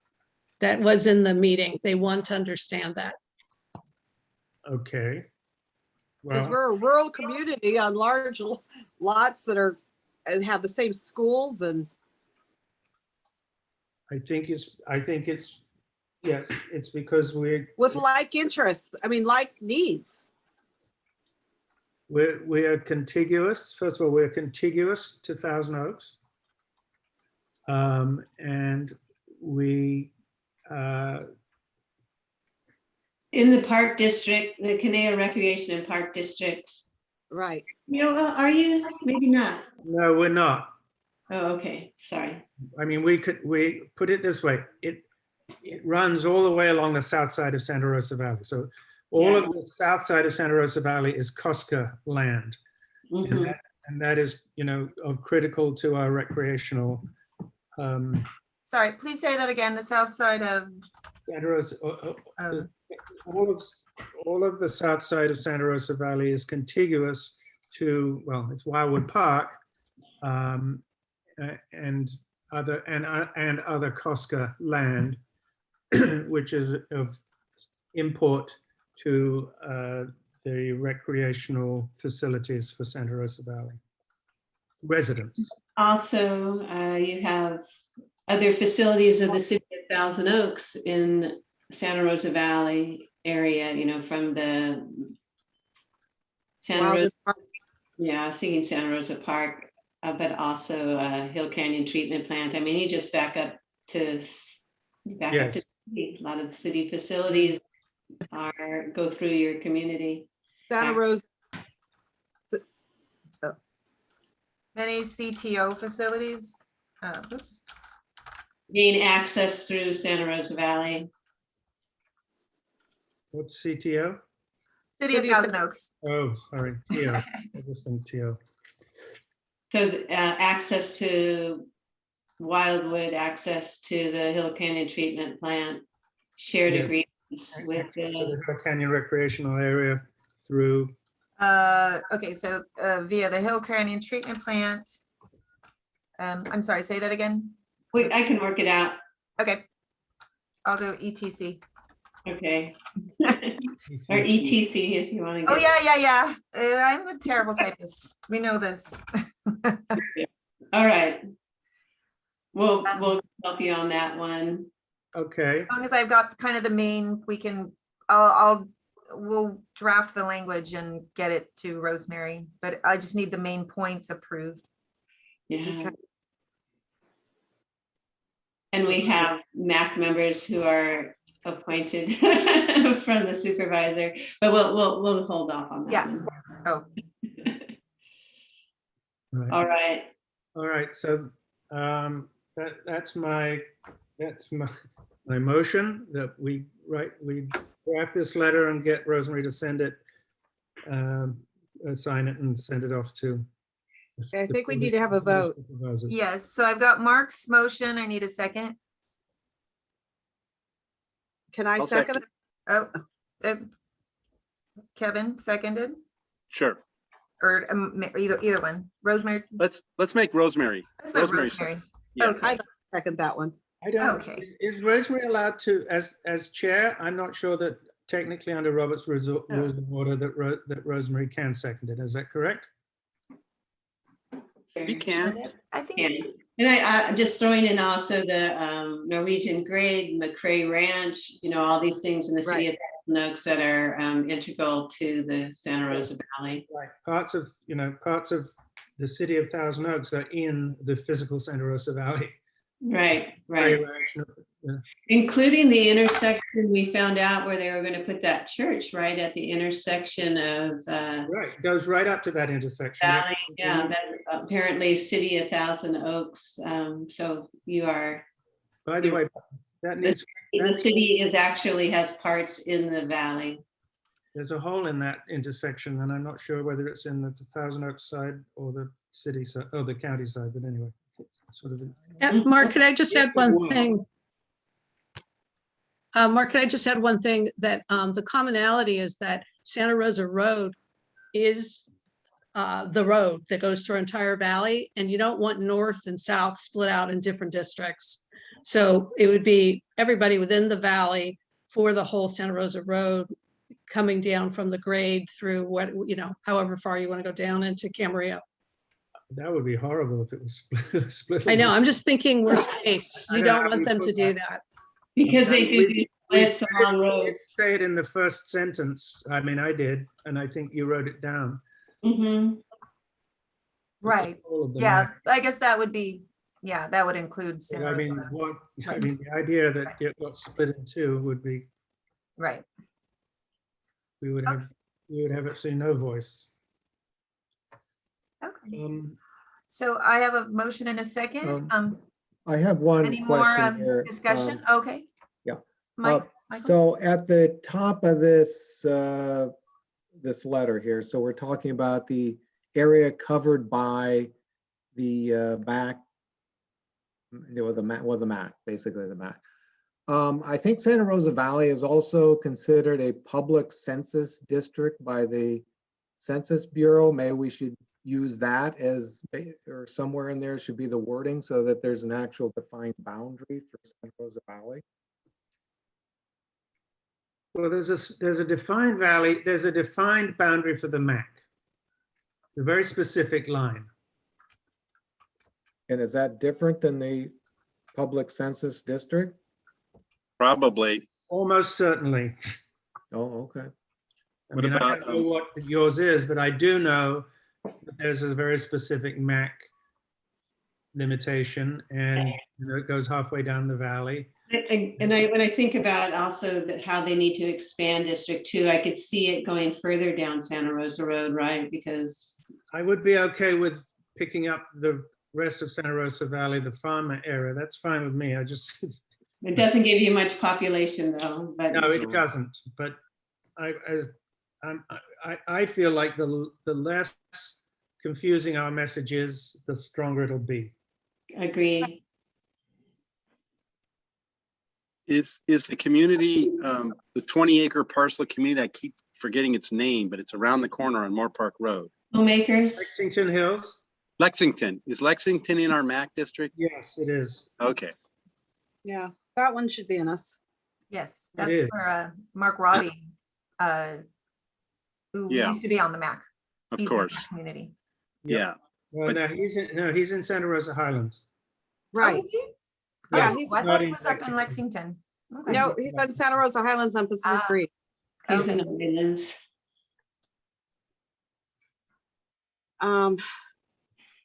Yeah. It is a good question. I remember when they were doing the road there. Whether, you know what I think it's in the district, but it's not in the MAC boundary or something like that. Well, I'd like Lexington to be in our MAC boundary. I don't think it's right that they're not. So that's a separate issue. We'll look that up for the heck of it. It's in the MAC boundary. Yeah. It is. Remember when they came and we got them their new entrance? Right, we did. It's in the MAC boundary. So when we were doing Denise, do you have a map of the MAC boundary? when we were doing the I want to say the tax, for the synchronized signals. Oh, right, the benefit assessment district. Yeah, Lexington was not part of it. Maybe that was just because they don't get their entrance off the Santa Rosa Road or something, but for whatever reason, we'll take a look. I'm looking for it. 1 second. Yeah. Night Sky. Yes. Night Sky's a street. River Run. Lexington Hills Drive. Lexington Hills Drive is the main one. No, that's not it. 1 second. Oh. Hey, remember when I wasn't in the MAC district either? I Linda? know, that really got me. I couldn't believe you weren't part of the MAC. That was I think a mess up. I won't say anything rude. It's just, every district has its own boundaries, Michael, even the census people probably. It's taking a second to, okay, here we go. Sorry, it's taking a second to load. Is it on the website? There it is. It's a little red line. Dotted can- red line. Oops. I Zoom can, in. Okay, so that's Lexington over can there. I, Yeah, over here on the right. Night Sky. Yeah, I see Night Sky Drive up in the corner there. Yeah, it's in there. All the streets are there. Yeah. It'd be nice to get the the west end of Santa Rosa Valley in there, and then the wedding venues would come under our purview and all that stuff that are out there, so. Whatever. I don't mind having them, but I think we should send a very precise message. All right. Okay. You have a motion and a second there? I do. So I'll go through Kevin Cannon, Aye. Michael Adams, Aye. Mark Burley, Aye. Amy Elliott. Is she muted? She is muted. She's nodding. She's nodding there. Amy Aye. Elliott and Aye. Rosemary Allison is chair. Aye. Okay, so that is approved. So Great. I will draft that and get that to you, Rosemary. Great. Perfect. I'd like to thank Cindy for doing the legwork and going to these meetings and bringing this to us. I appreciate that. Thank you. Yeah, I have to tell you, the city is worried, Thousand Oaks. And Cal Lutheran did get involved a little bit. We have some students working on the project too. But the thing I was hearing was that they're concerned because Oxnard is bigger than one district can be. And they're trying to keep as much as Oxnard together, kind of what you were saying earlier about that. So everybody else is at play if they're trying to keep Oxnard as much as possible together. Right. And the city of Thousand Oaks is also concerned from a state perspective that the state might split it. So that we wrote letters in support of keeping the city of Thousand Oaks within one district. So you have the same Congress and assembly members and senators and all, state senators. Okay. All right. All right. All right. Did we vote? Okay, we're in our agenda, you guys. You're at council comments. Council comments, not on the agenda. Mark Burley. Okay. As you know, we used to have the Hope Picnic at the park, which was a very wonderful community event. But the organizers of that kind of burned out and we haven't had it for a while. I have discovered that there is going to be a horse show called the Halloween Haunt Show on October the 24th at Santa Rosa Valley Park, which is being organized by Megan Schaefer from the Stepping Stones Riding Program, which is a charity that provides riding and horsemanship lessons to underprivileged children. And they are right here in Santa Rosa Valley on Blanchard. And funnily enough, they use the Blanchard Trail to get to the park. Anyway, I just think this is, and there's going to be a Halloween costume parade with the kids and horses dressing up at lunchtime. Anyway, it seems to me like it's a really great sort of community thing. Even people who don't have horses can go and see the parade and just go and see the horses. And I think that's great. And I'm wondering if there's other people who would, like to help sort of support and promote this a little bit. Not necessarily through the MAC, obviously, but just like if anybody's sort of interested and thinks it's a great idea, I do, and I think I'm going to do some sponsorshipping and that kind of thing. So anyway, I think it's great when we have these kind of community events going on. And Question mark, how, if we want to get involved, how do you suggest? Well, I sort of told Megan I'd talk to people and then get back to her. So, I mean, the basic thing that they're trying to do is what they need to do is raise money for their charity, obviously. And I think we can do that a little bit, but I think it's also, if we can raise, we can sort of raise the awareness of it so it becomes more of a Santa Rosa Valley event. That would be great. And it's already set up and they rented the park and they have all these various, different things. And I can send you it's been on Facebook already, but I can, download it and I can send it to you. So if you're interested in helping, that's fine. I don't know if there's anybody else who's interested in helping. Yes, I saw that, Rosemary. I'm in. Yeah, right. Okay, good. I will, and anybody else? I was muted. I couldn't talk, so I was trying to wait. You were on I thought you were on the phone, so I didn't want to. I'll form an email chain and we'll get it going. So it's not till October the 24th. We've got a little bit. There'll be a lunch there and so on, and we can get the word. Mark, is Kimmy in on it? Not yet, but I'm thinking that I will contact her because she's probably, she's great with all these thoughts and ideas. And should we try to resurrect our old-fashioned pie auction? I don't know. I mean, I don't want to like totally take over the whole thing, but I within the format of what they're doing, maybe there is something along the lunchtimey area that we could figure out. I mean, they're getting a taco bar kind of lunch. I'm not sure how that is.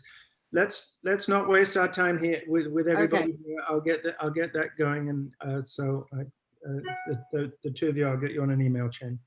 Okay, great. Okay. Thank you.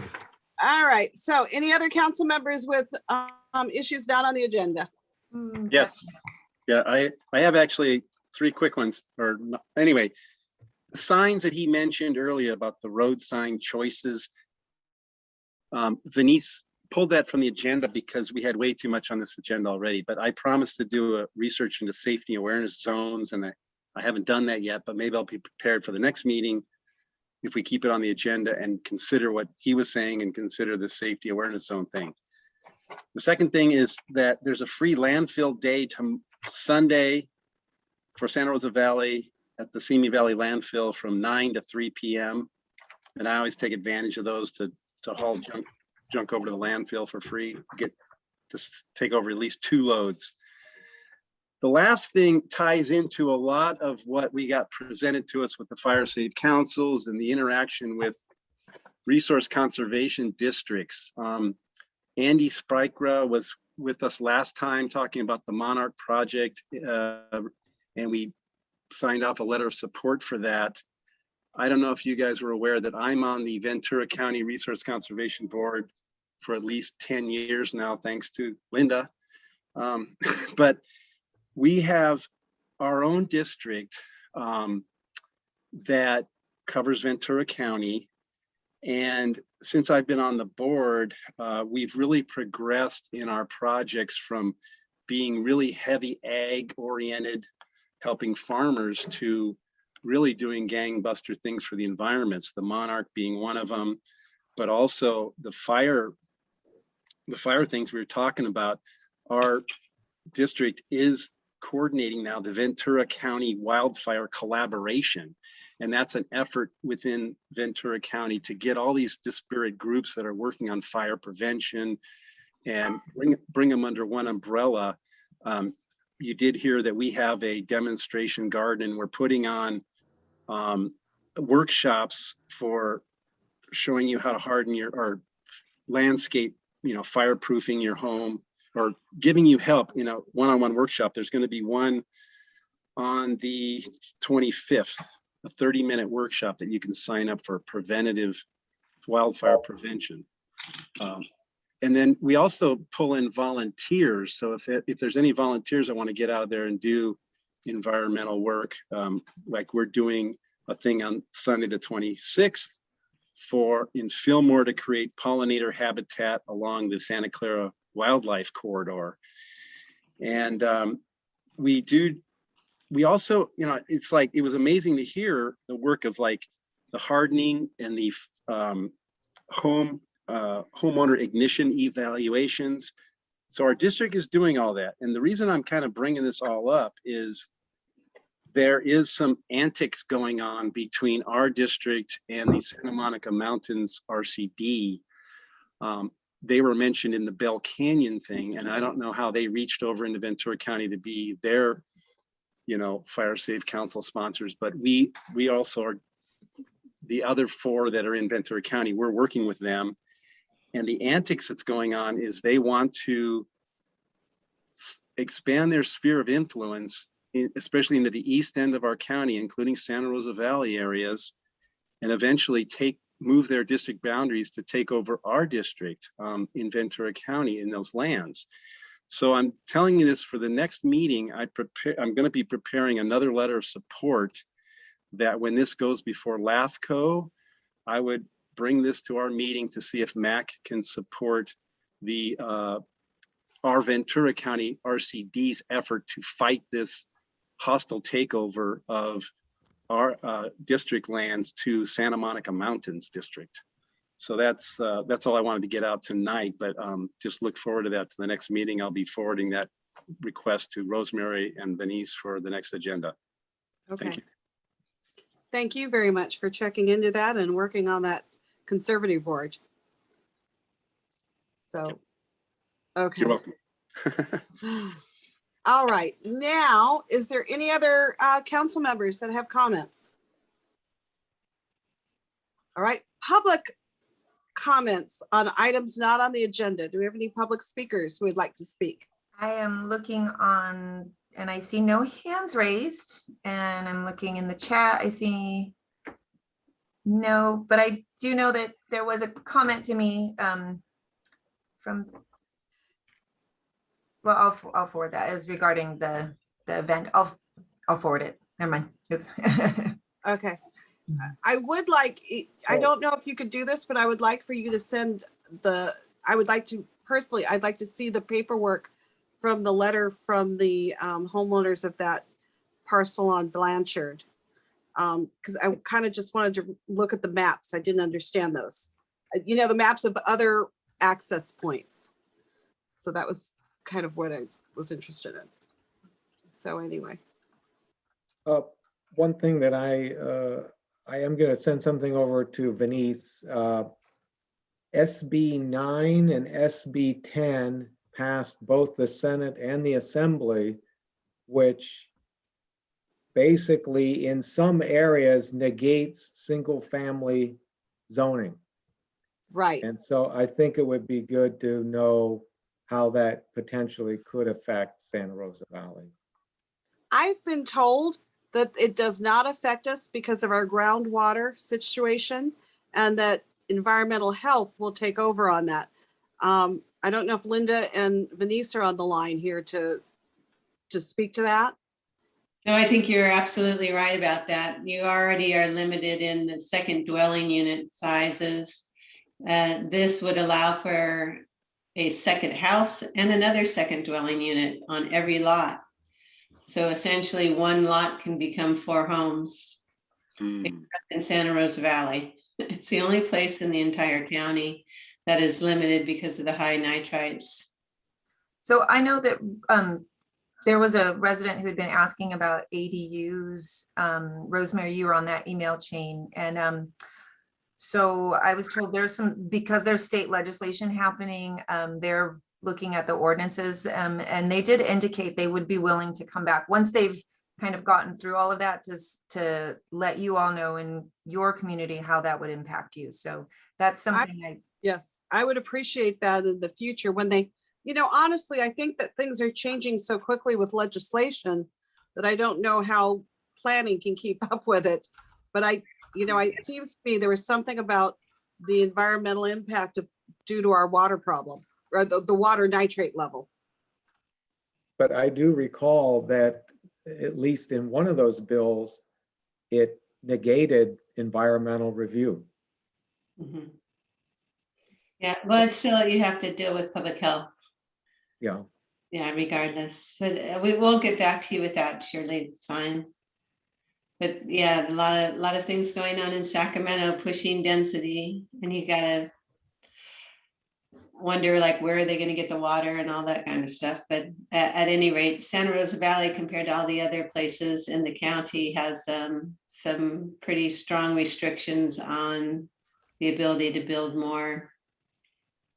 All because we have bad water. Yeah. But we blend it. And it's good for farming too. It's high nitrates. Very good for plants. Yeah. Certainly good for wine, isn't it, Mark? We have some of the best winery in this valley. Very good winery. Anyway, okay. Okay. All right. So now I think we're finally coming at 9:30. Okay, written communications. I do not have any. Okay, future agenda items. I think we brought up, having someone from the county talk to us about, the new legislation and how it will affect us with our nitrate levels. And other than that, I think it's time Fire to. Safety Council. I think we should put Fire Safety Council on the agenda. Oh, yes, that's a great idea. And I would like to, let's just put an information item on the Bridlewood debris basin again. And The Fire Safety Council is an all private entity. It's not a government entity, and you are a quasi government entity, so you cannot be the Fire Safe Council, but you certainly can, be on one with others, but it's not a MAC function. And Death Bell Canyon didn't has some issues. If we had kept Santa Rosa Valley Community Association, then we could be. Mark. okay, Mark? I already got one email from somebody who wants to be involved. Yeah. All right, so. that Right. is Separate, we have to do that outside the MAC, is that what you're saying? Yes. Well, I'm just saying that you can't use the MAC to form a fire safe council. It has to be a separate entity. Yes, I understand that. It seems to be 501c3 charity. Yeah, well, that's why, I mean, it would have to be like Santa Rosa Valley Community Association. Yes, it would. Right. All right. Okay, so I have the ADUs, the legislation, ADU update, RCD support that Kevin had mentioned, Yeah. and Bridlewood debris basin update. I still do Sure. have dark skies. It's not dead in the water. We'll get it back on there. Okay, I do think though that fire safety and defensible space should continue to be on. I know we can't do the fire council, but there is the defensible space, as Larry Williams was talking about, which is the Ventura County Fire Department. And also redistricting. And also redistrict, yes. Redistricting update on that. Okay, Cool. all right. This meeting is adjourned. Woohoo. Yay, it's Thanks, what everybody. time? 9:26. Yeah, it was a long meeting. I like your celebration, Kevin. Bye. Bye. Bye, everyone. Bye. Thanks, Good everyone. night. Night. Bye.